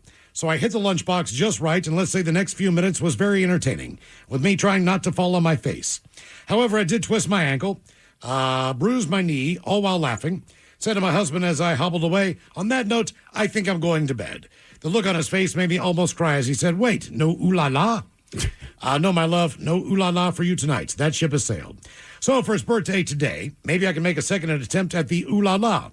Wish him luck and a very happy birthday. Of course, his version of the story is way better as he got to watch me play ping pong with myself in the kitchen doorway. That from the lovely Jennifer. Dealer's choice on whatever you want to give Jason over there. That's fun. All right, guys. Maybe don't throw the leg up on, just walk in the kitchen with the heels on, all right? I like the leg up. Yeah. Oh, it didn't work out. Yeah, true. All right, guys, here you go. Happy, happy, happy birthday. Happy, happy, happy birthday. Happy, happy, happy birthday to you, to you, to you. Ya's a Dirty Germans brought to you by Men's Room Original Sausage. Available through Uli's World Famous Sausage, mensroomlive.com, and other fine retailers. Schweinefleisch. Thank you, Bob. A couple extra birthdays. Emails here. Hola, amigos. As far as unusual thing in your home, I was a pizza delivery driver for Pizza Hut from 2000 to 2003 while in high school and in college. Do you guys remember the Big New Yorker from that era? Yeah. Oh, yeah. They had a special pizza box with the New York skyline that included the Chrysler Building and the Twin Towers. Now, after 9/11, they immediately discontinued the box, and I took some home as mementos. Unbeknownst to me, my mom took a box and framed it as a gift, where it has been hanging in my dining room ever since. Cheers, guys. That from Zick. I saw the picture, man. It's actually pretty cool. Yeah, that is very cool. I love that pizza in that era. Got it, too. That was a great pizza. Yeah, that was a pretty standard every other Friday night for us. Let's see here. Ted is the subject. Yeah. Hi, Ted. I'm going to Europe in a couple of months, starting in Amsterdam, taking the train to Germany, then Switzerland and Italy. Any recommendations would be really helpful, man. Thanks a lot, and keep on rocking. That from Eric. I mean, I think all three of us would agree. Like, if you're in Amsterdam, you're taking the train, go to Munich. Yeah, for sure. Like, go to the Hofbrauhaus, right? Like, go to some of those famous. You should also do the historic thing. It's terrible. You got to learn about history. We went to Dachau, like one of the, where the SS started, to kind of learn that history. But Hofbrauhaus is excellent. Bavaria itself is beautiful. I don't know about the other countries, but I really liked Munich. I'd like to go back there. Yeah, Munich was great. Another one for Ted. String cheese. Okay. This is for Ted. Ted, take a piece of string cheese. Yeah. Pull it out of the plastic it comes in. Microwave it for 10 seconds. It softens it and warms it up. Absolutely delicious. Rock on that from Adam. You ever warm any string cheese? I haven't, but this weekend I was going to try to make like a homemade little string cheese egg roll. I saw a lady taking what's that dough? Phyllo, whatever. Yeah, and like kind of, or like, right? She just put a little piece of pepperoni and a little piece of mozzarella stick, and then the air fryer. Yeah, I mean that's a winner, dude. Got to be good. Yeah. Catching up on emails here, podcasts and smells. Guys, catching up on the podcast on the Odyssey app about smells. One of my favorite smells is the ocean, especially down on the Oregon coast, which is so incredible. Even living in West Seattle, when the summer breeze brings the smell of salt water up to our house, I feel so warm, calm, and have to stop and take a few deep breaths, and I feel so calm. The smell I will never forget was in New York City. It was my first trip, and I was waiting for the subway in Queens. When the train pulled up, I saw the left train car packed full. The middle train car was empty. Right car was also packed full. I was very naive and got on the empty train car. Big mistake. The smell of the train was so rancid and pungent. I saw in the opposite corner a person was hunched fully over in their seat, not moving. I am not 100% sure, but I'm pretty sure they were dead, and that was the reason for the smell. At the next stop, I switched cars, and a man giggled and said, if you ever see an empty subway car like that, there is a reason that no one is on it. Lesson learned in the Big Apple. Cheers, guys. That from Elizabeth. That is true. Jesus New York Christ. City, man, if no one's on the car, do not get on that car. Okay, one more. Yeah. Sometimes, lessons are hard. Learn the hard way. Does Steve the Thrill Hill know his Armageddon is a Fortnite skin? And does his son use it? What was the story behind that again? Thanks, guys. That from Troy. Okay, and look, I don't know this. I don't believe the Armageddon skin on Fortnite is related to the Armageddon story, but long story short, I don't remember who the broadcaster was. But back in the day, not early radio, but however many decades ago, this guy, he's a serious news guy. He's trying to relay a story that had come across his desk, and the story involved, it was two gay guys, and one guy had released a hamster, I believe, through a paper towel tube into the other man's rectum. The hamster then gets trapped in the other man's rectum, and it wasn't really his safe word, but I guess he's kind of freaking out because, there's a hamster in his butt, so he starts screaming, Armageddon! So as this guy is telling the story, again, he's just trying to tell this as a news story, but he's laughing all over himself trying to tell the story, and for whatever reason, he keeps repeating Armageddon! Because I guess the guy that was honestly suffering this particular condition kept screaming. So as this guy's relaying the story, he quoted this man, I want to say it's like 6 or 7 times, just keep screaming, Armageddon, because the hamster was still trapped. That's the story. So like I'm saying, unless the Fortnite skin is a hamster, I don't think they're related. If it is a hamster, credit to Fortnite. That's hilarious. Coming up at 5:08, we'll drink and toast with a shot of the day, but first... Time to open wide and sample Ted's meat and potatoes. Now, here's your host, head chef of the men's room, the Ted Nugent. Head chef in the house. Thank you, folks. Thank you. Sometimes as a head chef, you have to recognize other chefs. So I'm going to give a special shout out to the chef down at the Salal Steakhouse at the Emerald Queen Casino. Got some exciting stuff coming up for you folks. All right. Yeah. What a great steak. Oh, God, that was good. Man, oh, man. Phenomenal. Scallops were okay. Yeah. Oh. I'm just kidding. Oh. They were fantastic. Someone we might know might have made the scallops that night. Yeah. All right, so like I said, there's a new kind of trend. I'm sure you guys read the same story about people agreeing to kind of go on cheaper dates, this and that. So as much as I'm not a big picnic guy, I feel like it's getting towards the end of summer. Fellas, you want to go on a picnic? You suck it up. We're going on a picnic. You suck it up and do it. All right, so I got a list of 10 Get foods. you some daytime booty. Yeah, for real. Yeah, I mean, to me, that's what a picnic is. Like, oh, cool, all right. Yeah, and look, I don't want to generalize here, but just bring some rosé. Okay. Yeah. He's not wrong. I absolutely bring rosé. If she wants to go on a picnic and you agree to go, yeah, bring the rosé. Right, because if you bring a red or a white, there's a chance you might get it wrong. I know a lot of women that love wine, but I've never seen them drink a white. But I know a lot of women that drink white that don't like reds, but they all seem to merge in the rosé. Especially when it's warm outside and the sun is out. Hell, I love a bubbly rosé when it's warm outside. How about a Prosecco? Oh, yeah. I like Prosecco. It's just a little too sweet as opposed to a sparkling white wine or a champagne. In my mind. But I did have a glass of it on the plane. Oh, really? Yeah. Lovely. Yeah. Hey, the head chef went, not first class, but he was in that business class. They suggested it. I took him up on it. So these are some picnic foods that are declining. You want to start with what's declining and then we'll go to what's hot, what's everybody eating. Some of these foods, I'm not positive what year people were bringing these foods on picnics, but they start with potato salad. Okay. I still thought that was tried and true, but apparently I'm dated.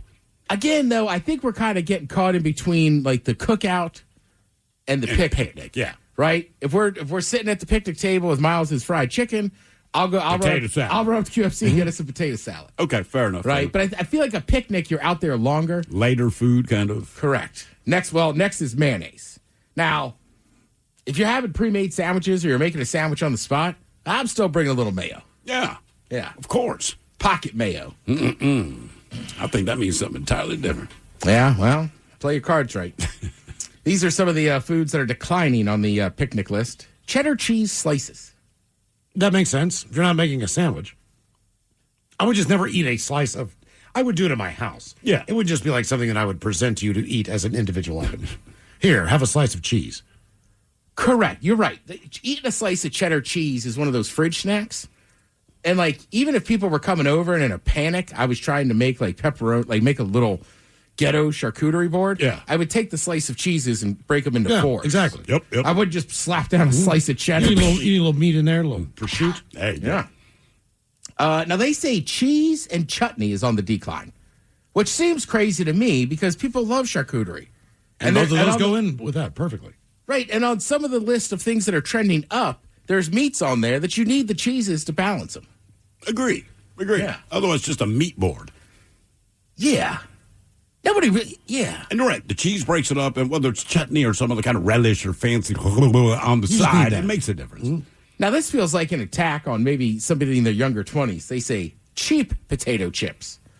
What? Well, if you like potato chips, you just get the ones you like. That's what I'm thinking. Is someone going to bitch if you break out a bag of Lay's? Cheap? They all cost about the same. Yeah. I mean, you can spend more, but it's not worth it. They don't even really do generic chips. That's not even something they do at the grocery store. So they do. The only generic chip I won't buy is a Ruffle.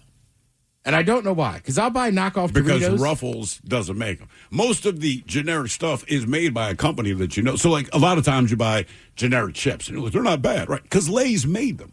They just have a contract with whatever grocery store is selling them. What is the, avocado oil chips? Is that Boulder, or what is the name of that chip? That is Boulder. Boulder. Man, that's a good chip. Boulder is good. And I mean, look, if you're going to go high-end chips, I like them. What's the other fancy brand? It's down that end. Well, there's Kettle. Kettle. Kettle's pretty good. Yeah. Let's see. Also, this won't shock you. I'm into potatoes now. potatoes? It's like the Irish chip.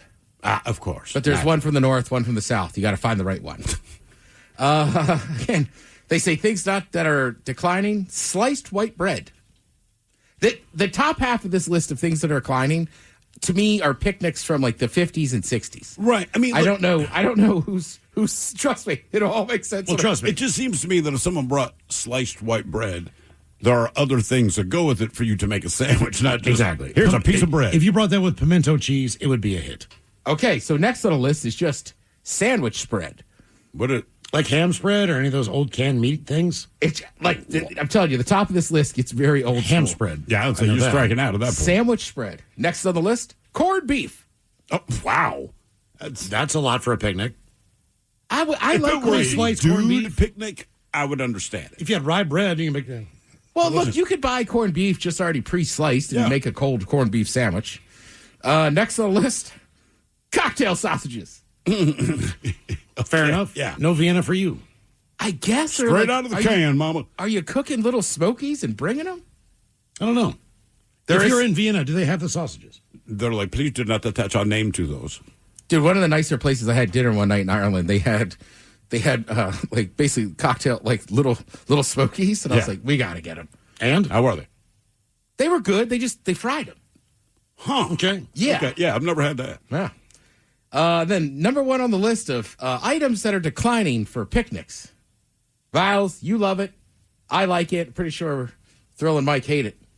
Spam. Oh, I do not like spam. I would never think of that. Right. Okay with spam. Like, but what year was it that like people were like, hey, get the sliced white bread, the sandwich spread, corned beef, the cocktail sausages, and spam. The thing about spam needs to be fried. Without question. Some people eat it. I have a buddy that eats it raw because that's what his dad did. Okay. I mean, technically, I don't think you have to cook it. I cook it. It's already done. All right. Now, on the summer picnic list, these are foods that are trending high. They're just fancier and stuff. Number 10 on the list, focaccia. Oh, okay. And places the white bread bring focaccia. But like, you can dip it in oil and all the rest of that. Correct. Stuff. Yes. Is this going to sound like a trip to Chateau Saint Michel to watch a concert? Is this like kind of, yeah. olives and all these things? Is that, is that what's coming our way now? This list may have been put out So by Chateau. basically what you're saying is a picnic menu is not created by a man. No chance. All right. Now, Because it'd be, again, corned beef would be back on the thing, fried chicken. yeah. Basically, it's like, I feel like the list of things going down, they're being nice. They just didn't want to call me white trash. And then this next list is me trying to act like I'm not white trash. Okay. All right. Spanish tortilla. Okay. Which is not just a tortilla, it's like a dish. Oh, really? Yeah. What is it? I'm assuming that's corn. Combines egg, potato, onion, olive oil, and salt. The best Spanish omelet you'll try. Okay. I don't even know where to buy one of those. Yeah. I got to learn how to make this Spanish tortilla and then be like, I don't know. I just feel like if I'm cooking, we're sitting in the house. Yeah.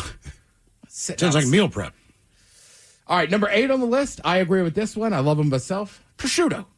Yep. Oh, sure. Yeah. Bring that anywhere. But you got to have a cheese, and you got to have the back to the chutney or something. Mm-hmm. Well, and here's a little head chef's going to give you a little shortcut, all right? You get that prosciutto, then you go over, you're running low on time. They'll have pre-cut melon and wrap it. Wrap it around that cantaloupe. You aren't kidding. Yeah. Honeydew, Yeah. watermelon, anything. After we went through the prosciutto, next on the list, salami. You can bring one or the other. You can bring both. I'm fine. But I'm like, if you got a cured meat, I'm good. Yeah, if you have salami, I need like a spicy mustard.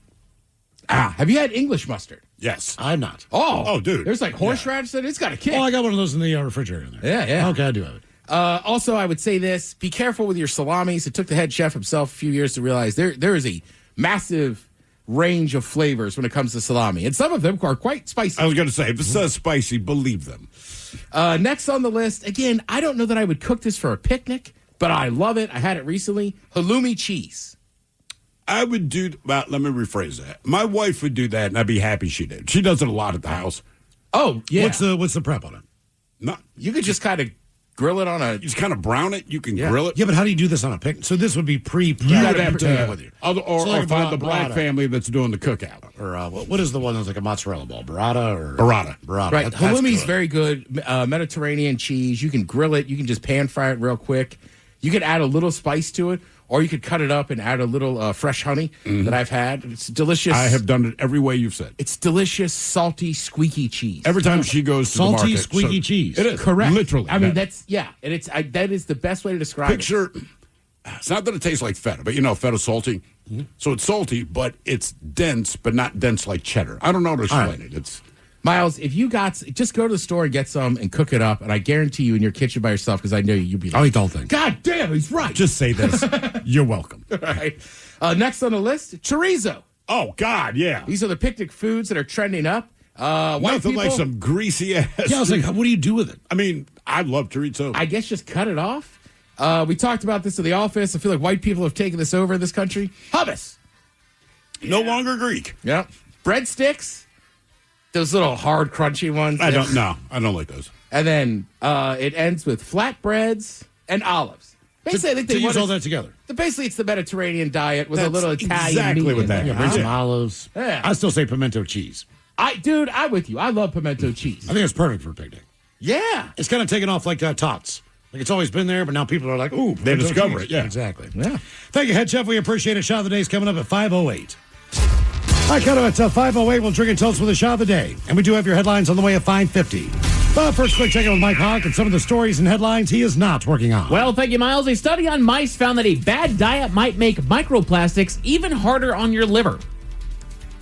But that's mice. It is mice. Well, I mean, I feel like if you're eating bad food, I just assume there's more microplastics in it. Pretty much, yeah. I'm not even positive what a microplastic is. Little tiny microscopic plastic particles. And then they all collect and get into your brain and whatnot or something like that. I don't know. It's the new scare right I don't think now. we have to do studies. Like, if you eat bad food, it's not good. If you eat plastic, it's probably not good for you, guys. Right. They're summed up. Yeah, maybe get it out of the food. If you're not fueling your body. No. We're not going to do that. We're just letting you know that the plastics you eat are bad for you. Like, who would have thunk? Right. If you're not fueling your body properly, it's not operating properly. Well, you know. Shocking. It's been discovered that a dying star is fueling the galaxy's cosmic recycling system. Well, yeah. I mean, this is kind of what it does. Yeah. Like, the reason, why gold is of value, is that the gold you find is the only gold that there is. It is not produced now. An exploded star creates gold. So whatever star was here before our current solar system was here, when it blew up, it created gold. That gold gets absorbed, probably different planets too, but gets absorbed into our crust, whatever. But that's it. Yeah. That gold, it's not created again until our sun explodes or dies. Good crusty gold. Yeah. So part of the reason it's worth something is that it's limited. Right, I'm sure there's a ton of it, but still, whatever we've got is all you're going to have. Didn't we find a crap ton of gold on another planet or something like that, or another space rock or something like that? I know, on Jupiter, it rains diamonds. Right. Just because of the pressure and all this stuff. So, it's precious here, but, cosmically speaking, it's not rare. But the point is, if you find gold on any one body, whatever the planet, that's all the gold that place is going to have. That's going to be a thing. It'll never generate more. Jupiter diamonds. I know. I wanted a bigger diamond. Well, bitch, go to Jupiter. They rain diamonds there, all right? Working a job here. It's a Jupiter diamond. According to a new study, parents who run with a stroller report fewer injuries. I used to love doing that. Oh, yeah? Yeah, because sometimes I turn to the front just to see what they're doing. Half the time they're just knocked out. Exactly. I'm like, this is great. Fast out. Are they saying the grown-up has less injuries? Yes. Yeah. And that makes sense if you're holding a stroller in front of you. Yes. I had a 1-seater and a 2-seater. Dang. Yeah.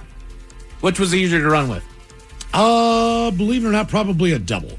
Because it's a little more solid, steady, and just roll. That's what I thought. That's the best advice I got. You're going to be a new parent, our kid's not born yet, and you're buying all this crap like Babies R Us or whatever. And we saw some swank-ass stroller. So yeah, we'll do that. There was another couple there. The guy looked at me and said, "You don't have a kid yet, do you?"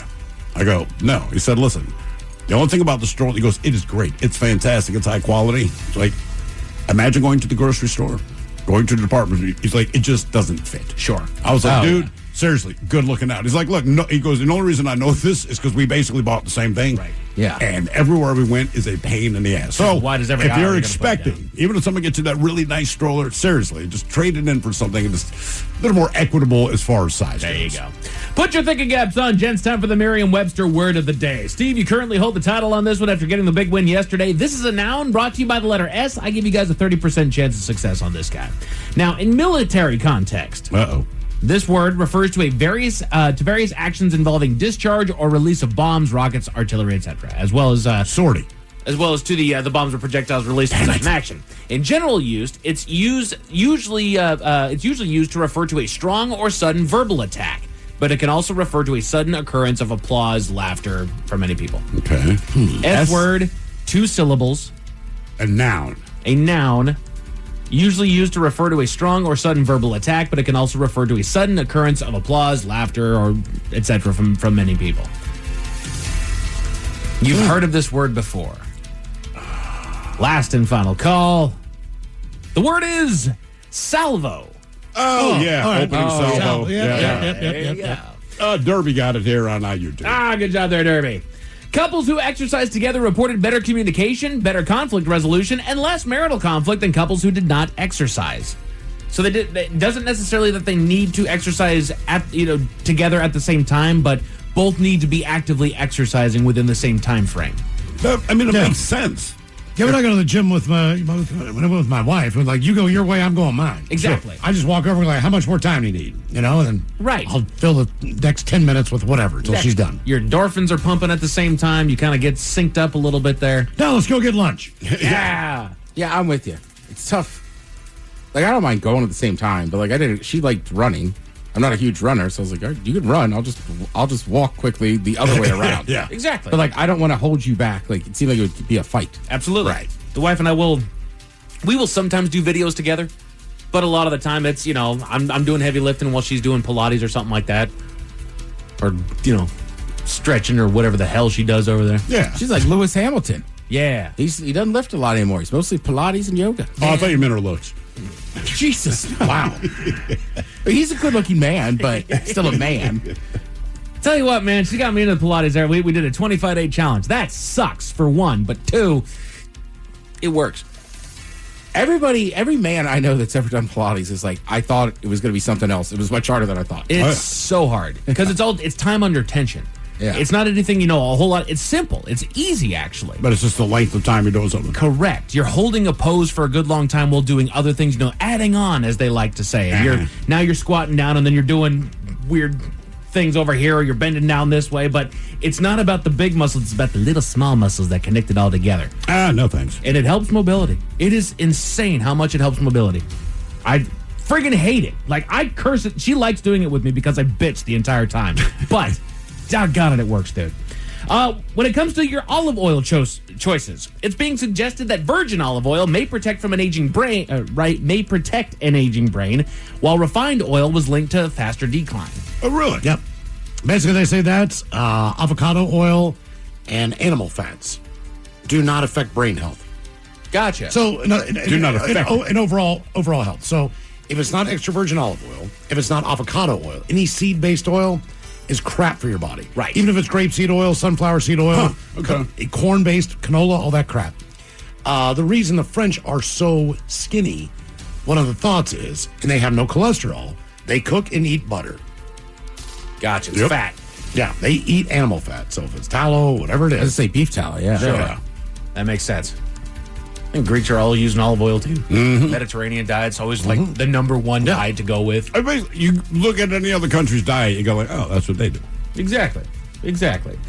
Teenagers with more unstructured free time are more likely to break the law, according to a new study. A new one? Yeah. We figured that out. Jesus Christ. If you want to waste spending, let's start there. My God, man. If you told me, hey, we need funding, okay, what are you studying? And they said it, like, I can give you the answer. What's Come the up saying, with something else. Idle hands or the devil's playground? Yes. Yeah. What do I say about every teenager? I mean, my God, guys. You did a study to figure out why people have been saying the same thing for 5,000 years. Right. That's why. Exactly. Steve, earlier today on Big Dummy, you mentioned that bananas are actually herbs. Herbs, as they like to say across the West. Herbs. But that got me curious. The Men's Room Top 10. The Men's Room Top 10. So this comes to us from EdenGreen.com. Eden Green, like the Garden of Eden. Mm-hmm. And it is all of the fruits that you think are vegetables. All of the fruits? All of the fruits that you think are vegetables. I also did get an AI rundown of different common foods that are in the wrong food groups, as it were. Okay. So starting with these fruits here, The big one that we always get, tomatoes. It's a fruit. Tomatoes Fruit. develop from the flower of the tomato plant and contain seeds, fitting the botanical definition of a fruit. Yeah. It's also a nightshade. Their savory flavor leads to their culinary use as a vegetable, yet they're significantly classified as a fruit. Yeah. Yeah. Because it's a fruit. Right. They show up in all the salads. Sure. They show up in the produce aisle with all the rest of the vegetables. They are a fruit. That's why ketchup is a smoothie. It's exactly right. Well, for the most part, I feel like when actual fruit shows up in a salad, it's dried. Right. Yeah. Crazy. So if you have a Bloody Mary, are you really having a smoothie? More or less a smoothie with vodka added. Yeah. I call that a protein shake. I mean, at that point, it's a fruit juice, right? Because it's a tomato juice, not. It is. It's a fruit juice. Right. It's a fruit juice. I know I've been on this kick, but if you're instead of Bloody Mary, just get yourself a michelada. Which one is that? What's the thing they add? It's beer and like you put chamoy in the glass, rim it with tahini, and then it's basically like Bloody Mary mix and beer together. Okay. Yeah. Don't order it in Dublin. They look at you like you're a whack job. Good job, Ted. Yeah. Cucumbers show up on the list. Cucumbers are fruit? Cucumbers are fruit. Yeah. Got Same seeds. reason. Think about when you cut it open, right? Right. They develop off of the plant. They got seeds on the inside. They are technically a fruit. Mm-hmm. They're a delicious fruit. I know that you don't like them, Steve, because they're a vegetable fruit, but I mean, look, I don't care if it's fruit or vegetable, it still tastes stupid. But the one thing I will say is cucumber water, it's so refreshing. That is the only adjective. It's almost like Manchurian Candidate. Yeah. Right? If people have cucumber water, no one just says this is good. It's always this is refreshing. I'm like, is this some weird like Android thing going on? It just here? is. It's the best thing to read burp. I miss that F in cucumber vodka. Look, I don't like cucumbers, but that stuff was actually pretty good. right. Yeah. I'll just hammer on a cucumber. Yeah, my kids eat cucumbers. My wife likes cucumbers. I don't. Yeah, I like those little baby guys. Yeah, that's exactly the ones I'm doing. Yeah. Yeah. Also, cucumber coins, man. I'll get after it. Bell peppers show up on the list. Yep. They are the mature fruits of the capsicum plant. They come in various colors, including green, yellow, orange, and red. Me too. Containing seeds and developing from the blossom. They're categorized as fruits. My God, Steve. Yeah. Taste the rainbow. You eat that bag of the mini peppers? Yes. Yeah, good with hummus. I've come around on the peppers. Yeah. I did not like them when I was younger. As I got older, Sure. and I suppose the sweetness started to go away, and I was like, I like the subtle sweet of a pepper. Yeah. So what happens then again? Anaheim is the best. I do like an Anaheim. God, that's good. Anaheim pepper. The best. Okay. I don't know that I've ever just gotten down on an Anaheim pepper. Just buy yourself one, man. Make Right. something with it. You'll know what to use it in after you get a taste of it. When's the last time you guys had stuffed peppers? Stuffed has been 2 years. I love stuffed peppers. Do bacon wrapped jalapenos count? No, They're kind of their own thing. I'm talking stuffed bell peppers. No, you make up the Spanish rice, little ground beef in there. It has cheese. It's a couple lot of years. work. I would, with that much work involved, I'd almost rather have lasagna. Yeah. That's the best way I can put it. Okay. I appreciate it. The rice is fine. Whatever meat you put in is fine. But in the end, it's basically a tomato-based rice dish, which is not necessarily my favorite. I would rather have pasta than rice. I had it 2 weeks ago, but I also bought them at Trader Joe's. I didn't make them. How about this one? It goes great on toast.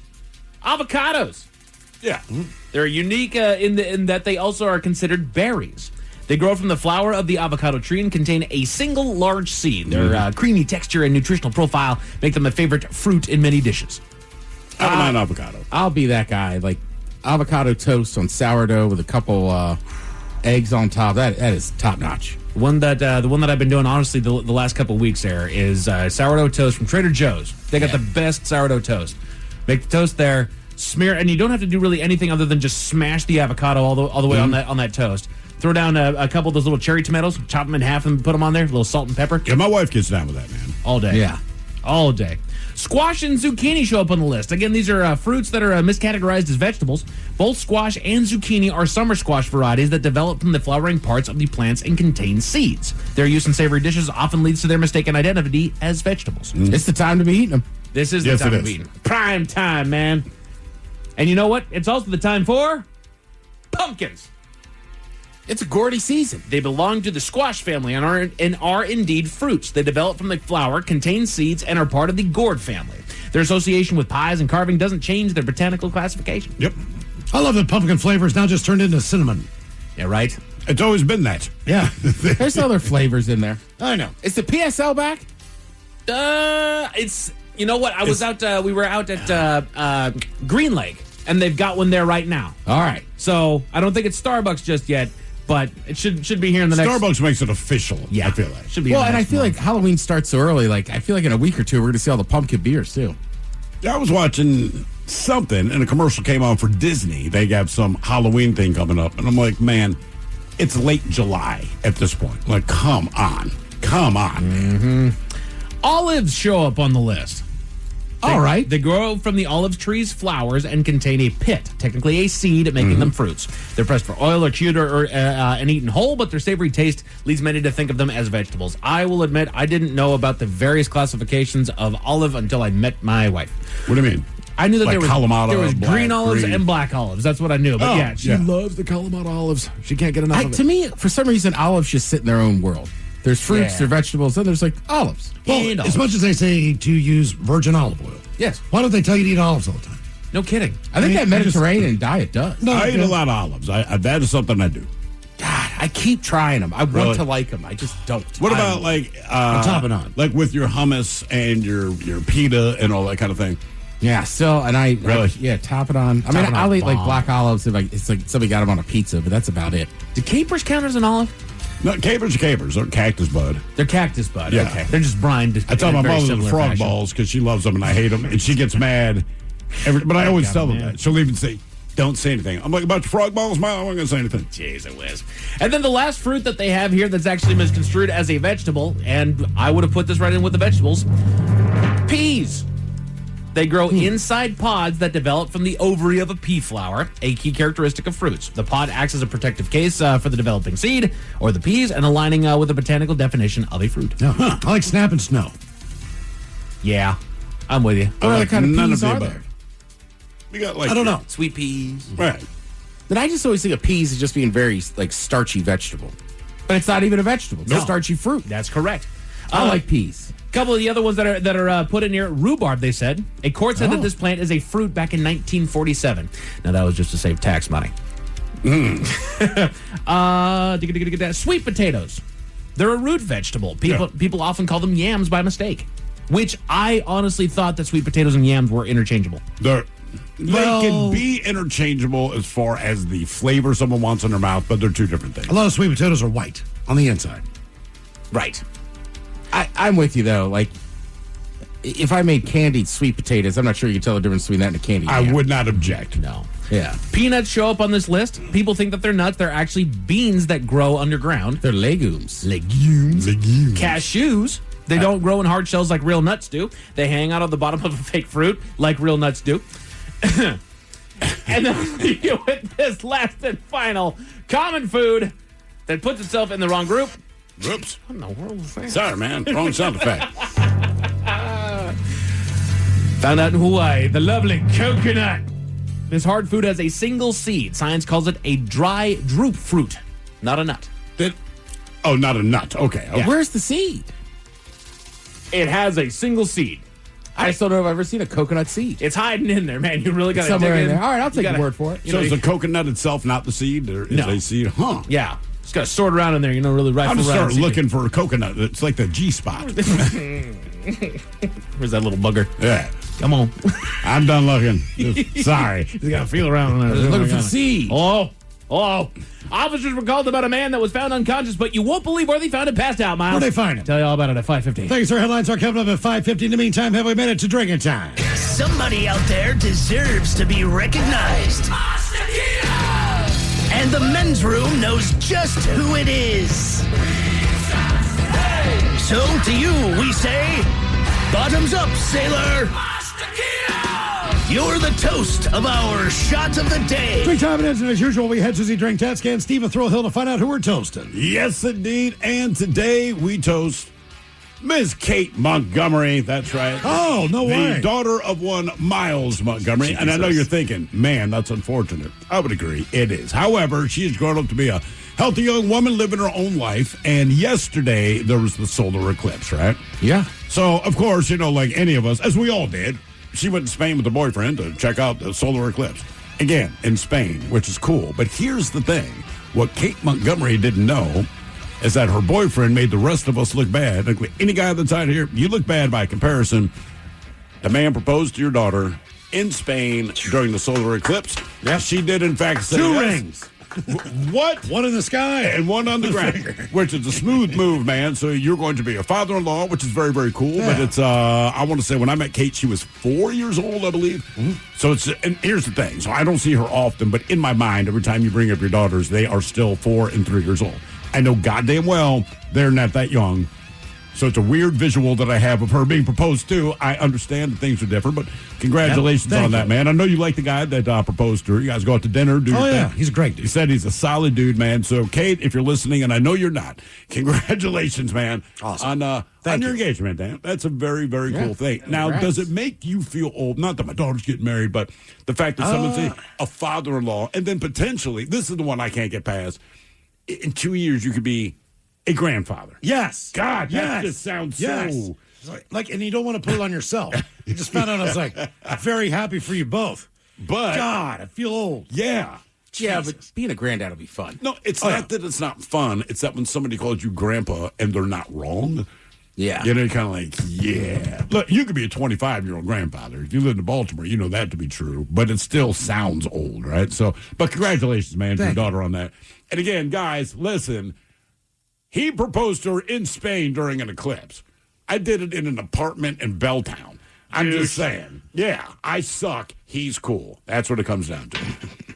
So we pour this booze and we drink this booze because we think it's yummy. Yummy! So over the tongue and down the throat to party in our tummies.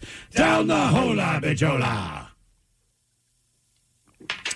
All right, it's going to get tested online for Profile This, 206-803-ROCK. Profile This is next. Men's Room presents Profile This. And Stephen, throw hookers, please, everyone out. Profile This is played. I sure can, Miles. But first, just a quick side note. For Shot of the Day, we were congratulating your daughter on getting engaged. Yep. And again, the man that proposed to her did it in Spain during the eclipse. She used to live there.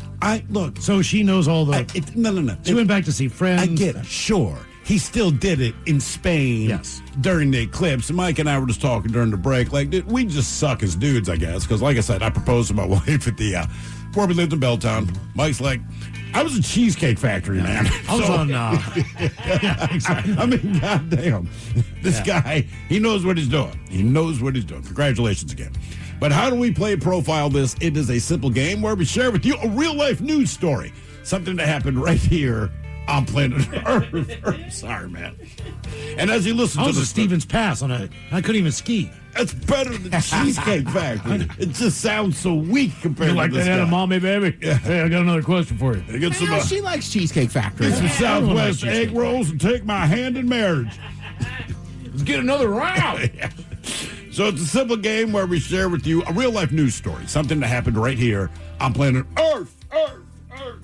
And as you listen to the story, based on the stereotypes you believe to be true of people and the decisions that people make, we'll ask you what it is you think makes the story a story. Hello, Roberto. Welcome to the men's room. Hola, gentlemen. Hola. All right, Roberto, you understand how this here game is played? Yes, sir. Fantastic. You have a choice today of one of 3 categories. Today we offer you the wonderful world of drugs. We have Bite Me. In other words, what did someone find in their food? And finally, Animalize This, where you guess the animal responsible for causing the problem. Let's go, what's Bite Me, or what's that one? Yeah, Bite Me.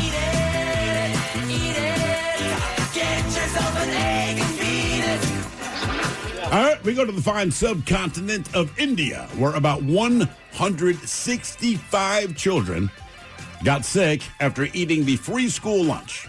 Now, families of some of the children said something unusual was found in the pot which the food was stored. More than 500 students were present, but not all of them had eaten a meal before the unusual item was discovered. So, in other words, 165 kids started eating. They got sick real quick. The rest of the kids said, they finally looked in the pot and said, oh, that's the problem. Now, the children were initially treated by the school nurse for complaints of vomiting and stomach pain. They were later transferred to larger medical facilities. Oh, wow. Yeah, India's midday meal scheme is designed to combat malnutrition among children from poor backgrounds, so their heart's in the right place. But by doing that, it also encourages them to attend school. All right. Because they know they can get a meal. This did not help that cause. But the question is, what was in the cooking pot that got 165 kids sick? Was it raw chicken? Was it a snake? Was it a used condom? Or was it multiple Band-Aids? So raw chicken, a snake, a used condom, or multiple Band-Aids. What got 165 kids sick? What part of India is this? This is in Bihar, Bihar. Which province? Oh, yeah. Okay. I don't think it's going to be condoms or Band-Aids. By the way, that would get... Bihar is in eastern India, if that matters. Okay, yeah. That means nothing to you, Ted. I know. I really only know Punjab because I follow their cricket team. I'm thinking chicken because that raw chicken would get a lot of people sick. Yes, it would. But there's plenty of snakes in India, too. Yes, there are. So, was it just one snake? Was it multiple snakes? We don't even know if the answer is snakes. Mm-hmm. Okay. I'm going to go chicken, raw chicken. Raw chicken. Well, then, you know what, Roberto? I'll take snake. Begrudging. I don't want to pick it, but I'm taking snake. Taking snake. Okay. I was never going to get that word out. Begrudgingly? Thank you. What was in their pot of food there? Raw chicken, a snake, a used condom, or Band-Aids? We'll find out next. That was a tease. You are listening to The Men's Room. Category is Bite Me. I'll profile this. 165 kids got real sick after eating school lunch. Something was in the pot of their food. Yes. Question is, what did they find in the pot? Was it raw chicken, a snake, used condoms, or a Band-Aid? And Roberto, that is a question that we posed to you, and I appreciated how you took the time to think about this. What part of India? What city? It's probably not Band-Aids or used condoms. You are correct. Therefore, it comes down to the raw chicken or the snakes. You also mentioned that India does, in fact, have a lot of snakes, but the raw chicken would absolutely get you sick. Yep. And in the end, you went with raw chicken. You should have gone snakes, man. Should have gone snakes. They don't say what kind of snake it was. It was one snake, but much like raw chicken, snakes carry the salmonella. Yep, the snake, and I believe it was alive, was in the pot. Yeah, I don't understand how this works, but 165 kids got sick. Not good. No. Now for all TV news all the time, it's time for TV Time with T. And now, because your pathetic life is confined to countless hours in front of a talking box, the Men's Room presents TV Time with Ted. All right, your choices today. You got the Jimmys, Calvin Kimmel, Seth Meyers, or Ted Smith. Is it Ted or is it late night? It is right there. The title always guys have teams and talents and writers help them come up with their monologues each and every night. It is up to you to determine, is this an actual late night joke and from whom, or could it be a The Ted Smith original? Nearly 30,000 pounds of raw beef is being recalled after officials realized that it entered the U.S. without being inspected. We got issues with lettuce, jalapenos, and beef. You know it's bad when the healthiest thing on the Taco Bell menu is the Mountain Dew. I guess Fallon. Gotta hope that's you, Ted. Yeah, Fallon. That's Fallon. Nearly 30,000 pounds of raw beef is being recalled after officials realized it entered the U.S. without being inspected. Yeah, we got issues with lettuce, jalapenos, and beef. Man, you know it's bad when the healthiest thing on the Taco Bell menu is Mountain Dew. New study says to make your dog happy, you just have to smile at him. For any dog. But if you're not smiling at dogs to begin with, I feel bad for your cold, dead soul. The Ted Smith. Yep. Hey, who doesn't smile at dogs? People that are scared of them, and that is it. Cowards. Damn. A secular house in California that rotates 360 degrees is on sale for $3 million. If you want to save $3 million on a spinning house, just buy a normal house, get drunk, and lay down. Seth? Yeah, Seth. Fallon. Well, this is going viral. A circular house in California that rotates 360 degrees is on sale for $3 million. Ooh. If you want to save $3 million on a spinning house, just buy a normal house, get drunk, and lie down. This is what Coach Ted's off the record chalk talks. Just drop an anchor. Drop anchor. One leg off the bed, grounded on the ground. It makes Turn the air a on if you huge got it. difference, man. That's what I've heard. Yeah, me too. Chick-fil-A just announced their new fall menu. Fall chicken. So, turkey? Seth? That was Jimmy Fallon. Chick-fil-A just announced their new fall menu. Yeah, fall chicken. So, turkey? All right. I am very excited to talk about this news today. I did not bring it up. As many of you have been listening to the show for years, you know I'm the faithful and very happy endorser for Xfinity and Comcast. Yes. So I did notice a couple weeks ago that NFL Network and the Red Zone were not on there. Now, the Red Zone obviously wouldn't be playing, but it just said this channel's unavailable for you. Yeah. So, in throwable test, I had not checked it in a couple days. I did my due diligence. I literally reached out to the highest person I could at Xfinity. Got an email today, and they said, Ted, you'll be happy to know that we've reached a deal so you can turn on your NFL Network, and Red Zone will be back in a couple weeks. And Scott Hansen. I'm not going to lie to you. I came in fired up. I told Ted. Ted's like, I know, I saw the same thing. I mean, we were teetering on anger and depression all Correct. at the same thing. Football is right around the corner. And I know that's childish. I don't care. I'm a child. It's football. Ted told me today the good news. And I mean, and listen, and I told Ted, this is the saddest thing, right? I've had 2 kids born. I've been married and all that. And I'm like, you know, when my kids were born, I'm like, oh, man, that's amazing. Ted told me that Red Zone was back and the NFL Network was back. I'm like, yes, yes. I mean, I hate to admit it, but honestly, that first week when Scott starts talking, like I almost get like emotional, right? And I know, look, not is he everybody... still doing it this year? I thought he's still doing it. He is still. So there is 2, right? Because I think the DirecTV one, Siciliano, who's very good. He is. I love that dude as a sports reporter. But he's not my Red Zone guy. I'm just so used to Scott doing it, right? And look, I know they added commercials, this and that. Sure. I still, frankly, I love the Red Zone.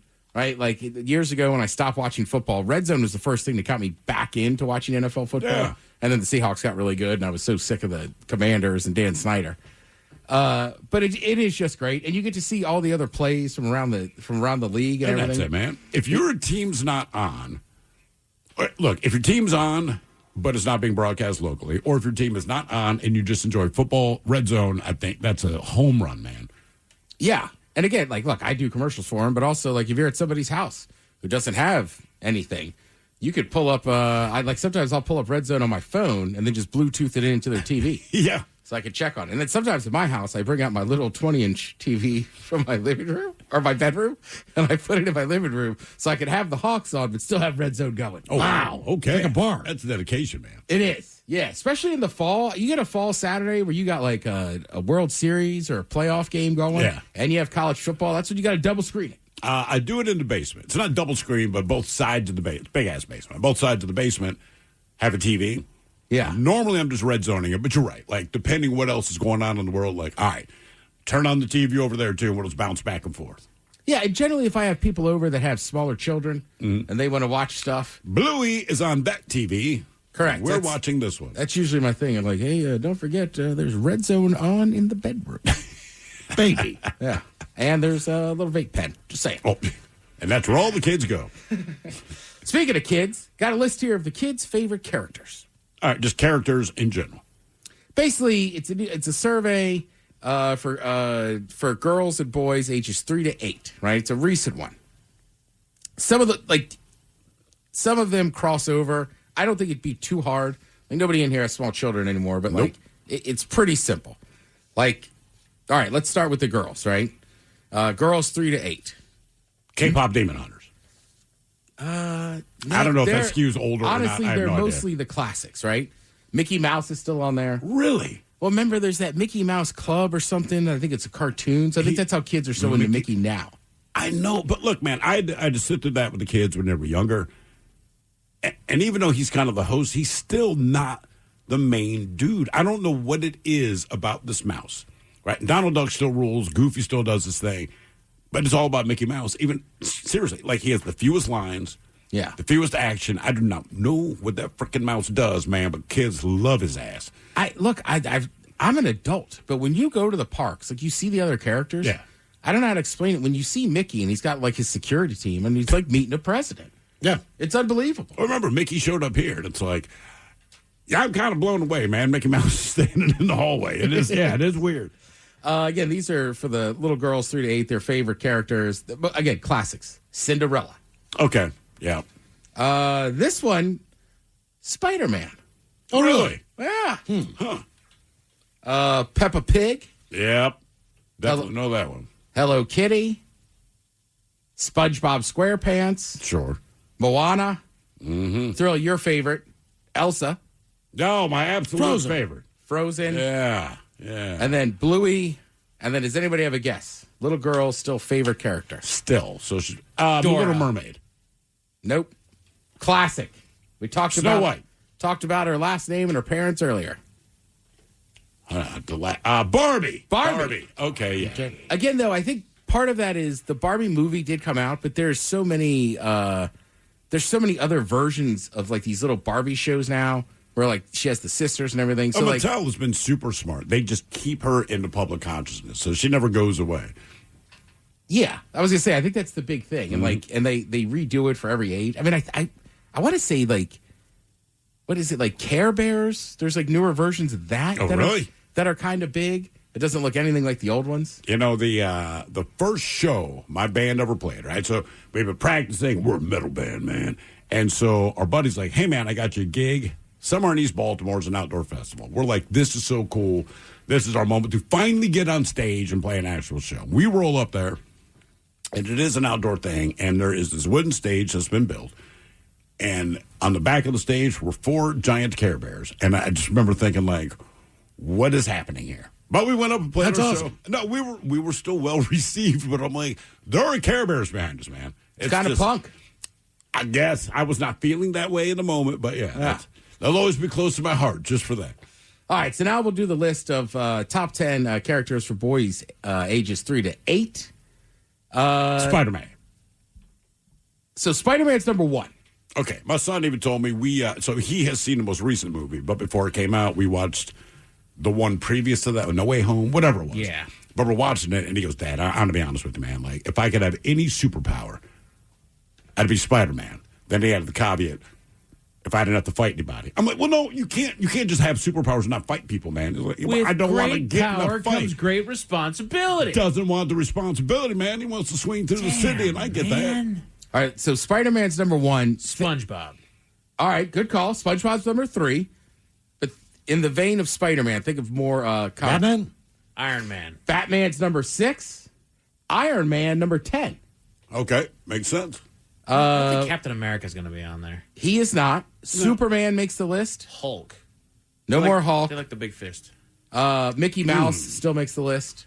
They have Chase from Paw Patrol. Oh, my God. And then the only one on the list you guys haven't guessed yet. I haven't told you. Classic for us. I would say I grew up with him as a video game character. Now Mario. Yeah, that makes sense because the movies have been coming out and all that kind of thing. It's a Mario. Chris Pratt. All right. That's about all the Italian is like, scusi. Scusi, me a Mario. Me a Mario. Want a mushroom? We'll go to the kingdom. It is fun. I will say, Italian is a very nice language. It is. Everything sounds pleasant, even if they're insulting you.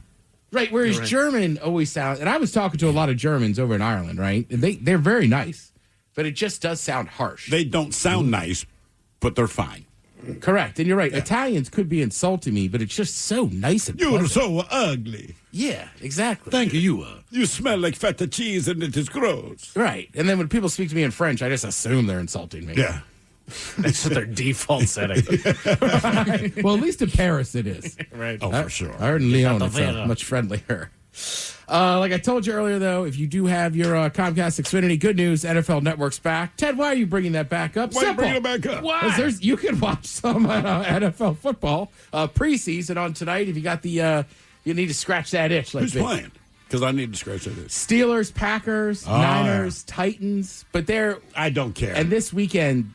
Generally, the NFL Network, like this weekend, even if they're rolling it, like we'll see the Seahawks locally, of course. But if there's a team, say you're a Ravens fan, like at some point over this weekend, 4:00 on Saturday, it'll be against on. the Eagles. Well, it might not be live, Hadn't but they will heard. show it. They'll be playing, exactly. Right? So if you really want to break down tape on your 2s and 3s, Thrill, just go ahead and DVR that.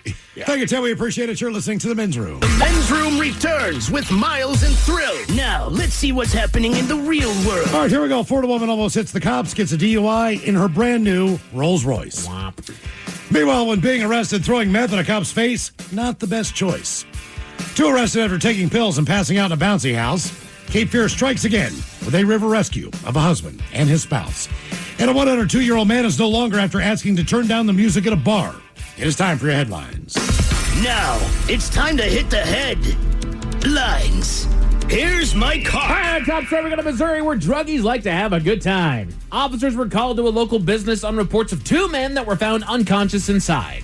When officers arrived, the 2 had been woken up and run out of the business and were in the process of getting in their car to leave. They were stopped by officers and an interview was conducted as well as a search of their vehicle. The pair appeared to be intoxicated and the search uncovered a small baggie of 10 pills inside the door of the SUV. When asked about the drugs, the owner initially denied any knowledge of them, but later said that they were prescribed to him. I believe it was Xanax. Yeah. Surveillance footage obtained by the business told a different story as they snuck into the business, a bouncy house complex, and disappeared into one of the houses for roughly 20 minutes until they were found unconscious. They're now facing charges. So they took the drugs, went into a bouncy house, and passed out? Yes. I mean, to be fair, if I'm high on drugs, a bouncy house would seem awesome. I'm sure. Yeah. But at the same time, like... I know everything about it's wrong. Was the place open? I don't know. That's my Because part. it was like a place, right? I mean, it wasn't like someone's backyard. No, this was a like an indoor playground kind of thing. Yes, like you go and this is a bouncy house. Yeah. I mean, again, if you're stoned and there's bouncy houses, like, yeah, man, I get it. In other news, a little ways down the road near St. Louis, we've got more stories of drugs. Officers gave chase on a suspect riding an electric scooter down the road with no lights on and driving recklessly while passing cars to the left, even going into like oncoming traffic and stuff like that. After refusing to stop, officers were forced to resort to a full-blown chase, eventually stopping the suspect and placing them under arrest.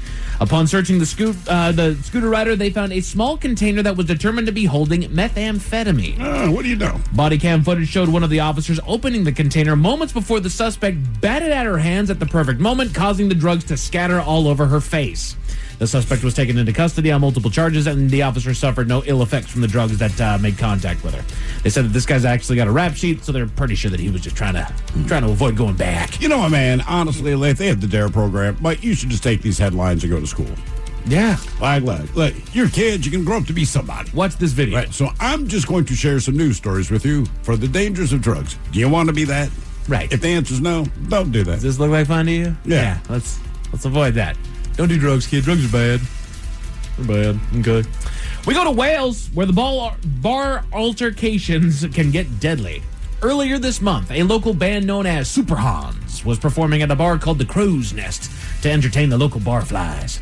But as they were performing their set, one of their older patrons made his way up the stage stairs, asking that the volume be lowered, as it was negatively affecting his experience. At a certain point at a bar, it's going to get loud. Wow. Yeah. And you're 102. It's probably louder than everyone else. That's one thing. Is just I'm at an age where when the DJ starts setting up, I'm packing up. I'm heading out because I know it's not for me anymore. Thrill and I did it on New Year's Eve a couple years ago. Yeah, I'm trying to. We're old. We get it. Have fun. At some point during the confrontation, our man got pushed, causing him to fall off the stage, landing hard on the ground and causing him to need the guitarist. Medical attention. He shoved him off the stage. The guitarist left the band for personal reasons. It did not say that the guitarist was the one that pushed him. Okay. Yes. The timing is It sure suspect. is suspect. I will give you that. He was rushed to the hospital, but did later succumb to his injuries sustained. One member of the band announced that he's stepping away for personal reasons. That was the guitarist. And the band's social media page has since been taken down. It should also be noted that our elderly patron, he was 102 at the time of the incident, which may have played a factor in the grave outcome of the situation. So he walks up on the stage and says, "Can you turn it down?" Mm-hmm. The dudes in the band just is like, "Get out of here." Right. Dude falls and ends up dying. He's 102. Oh, yeah. What it appears to be. Right. Jesus. Which I don't know why I don't know what happened to where anybody would shove an obviously elderly man. You know, it doesn't necessarily need to know that he's 102 years old. I would never assume that the person confronting me is 102. Right, but he's elderly. I don't know what happens at that point to somebody intentionally shoves him. Well, I think, you know what I mean? Honestly, I think you're just so shocked. Like, get off the stage. Right. That for sure. I'm not saying it's fine. I'm just saying I could fathom where. Well, I would not shove an elderly person. I would not shove a child. Correct. Yeah. Right. Whatever the situation like that. Okay, that's not going to happen. You're What about a safe. little person? Oh hell yeah! You're about to beat up a dwarf. Yeah, good reason. I heard he was calling you out too. Yeah, He was an a-hole. Oh, Ted's like, I'm like, man, you're not wrong, and that guy deserves it, but you can't. It's a bad look. You can't make it look good, man. Can't do it. Authorities, local authorities say that this is still an active investigation, and they're asking anybody that was at the bar that night to come forward. Okay. Yeah, so that's fun there. But just in case those stories left a bad taste in your mouth. Thankfully, there's good news. We go to North Carolina for the latest rescue mission. Earlier yesterday morning, it was reported that 2 individuals found themselves stranded on the Cape Fear River. Ooh. Members of the local fire and rescue team initiated search and rescue operations along with the help of emergency services. Using drones and a hovercraft, nice, they were able to locate the missing duo 2 miles up from the nearest bridge. They were brought back to safety and given an evaluation before being returned back to their original location. I hope they didn't get lost again. It's a great movie. I think they're redoing it. I haven't seen it. I need to. Oh, the one with De Niro's phenomenal. Oh, yeah? Yeah. I don't know if they're redoing the movie. There's a TV show called Cape Fear. Okay. Yeah. Men's Room Sports, we got preseason football on the tube, kids. Packers-Steelers is wrapping up over on NFL Network before that moves over to the Titans-Niners game. There's also WNBA basketball on Amazon and baseball on Netflix and MLB Network. The Mariners did exactly what I thought they would last night, and they lost Game 2 against the Yankees to take the L for the series, which wrapped up this afternoon. And good news, they managed to not screw up the 1-0 lead to avoid the sweep. Ta-da! They'll make the quick turnaround on the road to make their way to Houston for an easy little weekend series against the Astros. What could possibly go wrong there? As far as your weather, we're in a bit of a holding pattern on the weather as partly cloudy skies continue. Should cool down to a 58 tonight and heat back up to around 80 tomorrow to welcome us into a nice summer weekend. That's it for headlines with that, Mike Hawkins. Thank you, sir. Appreciate it. All the weekend, the return of Ted versus the FCC on the way. The lovely Jolene's up in just seconds. Yes, indeed. It is all true. But in the meantime, well, we be all about this bitch. So until tomorrow, please do what you do best. And for Aletha's sake, stay beautiful. The Men's Room has been taped before a live studio audience. Wardrobe and makeup provided by Mantastic Limited. This has been a presentation of the Men's Room Radio Network. Oh, man! A Double Flush production.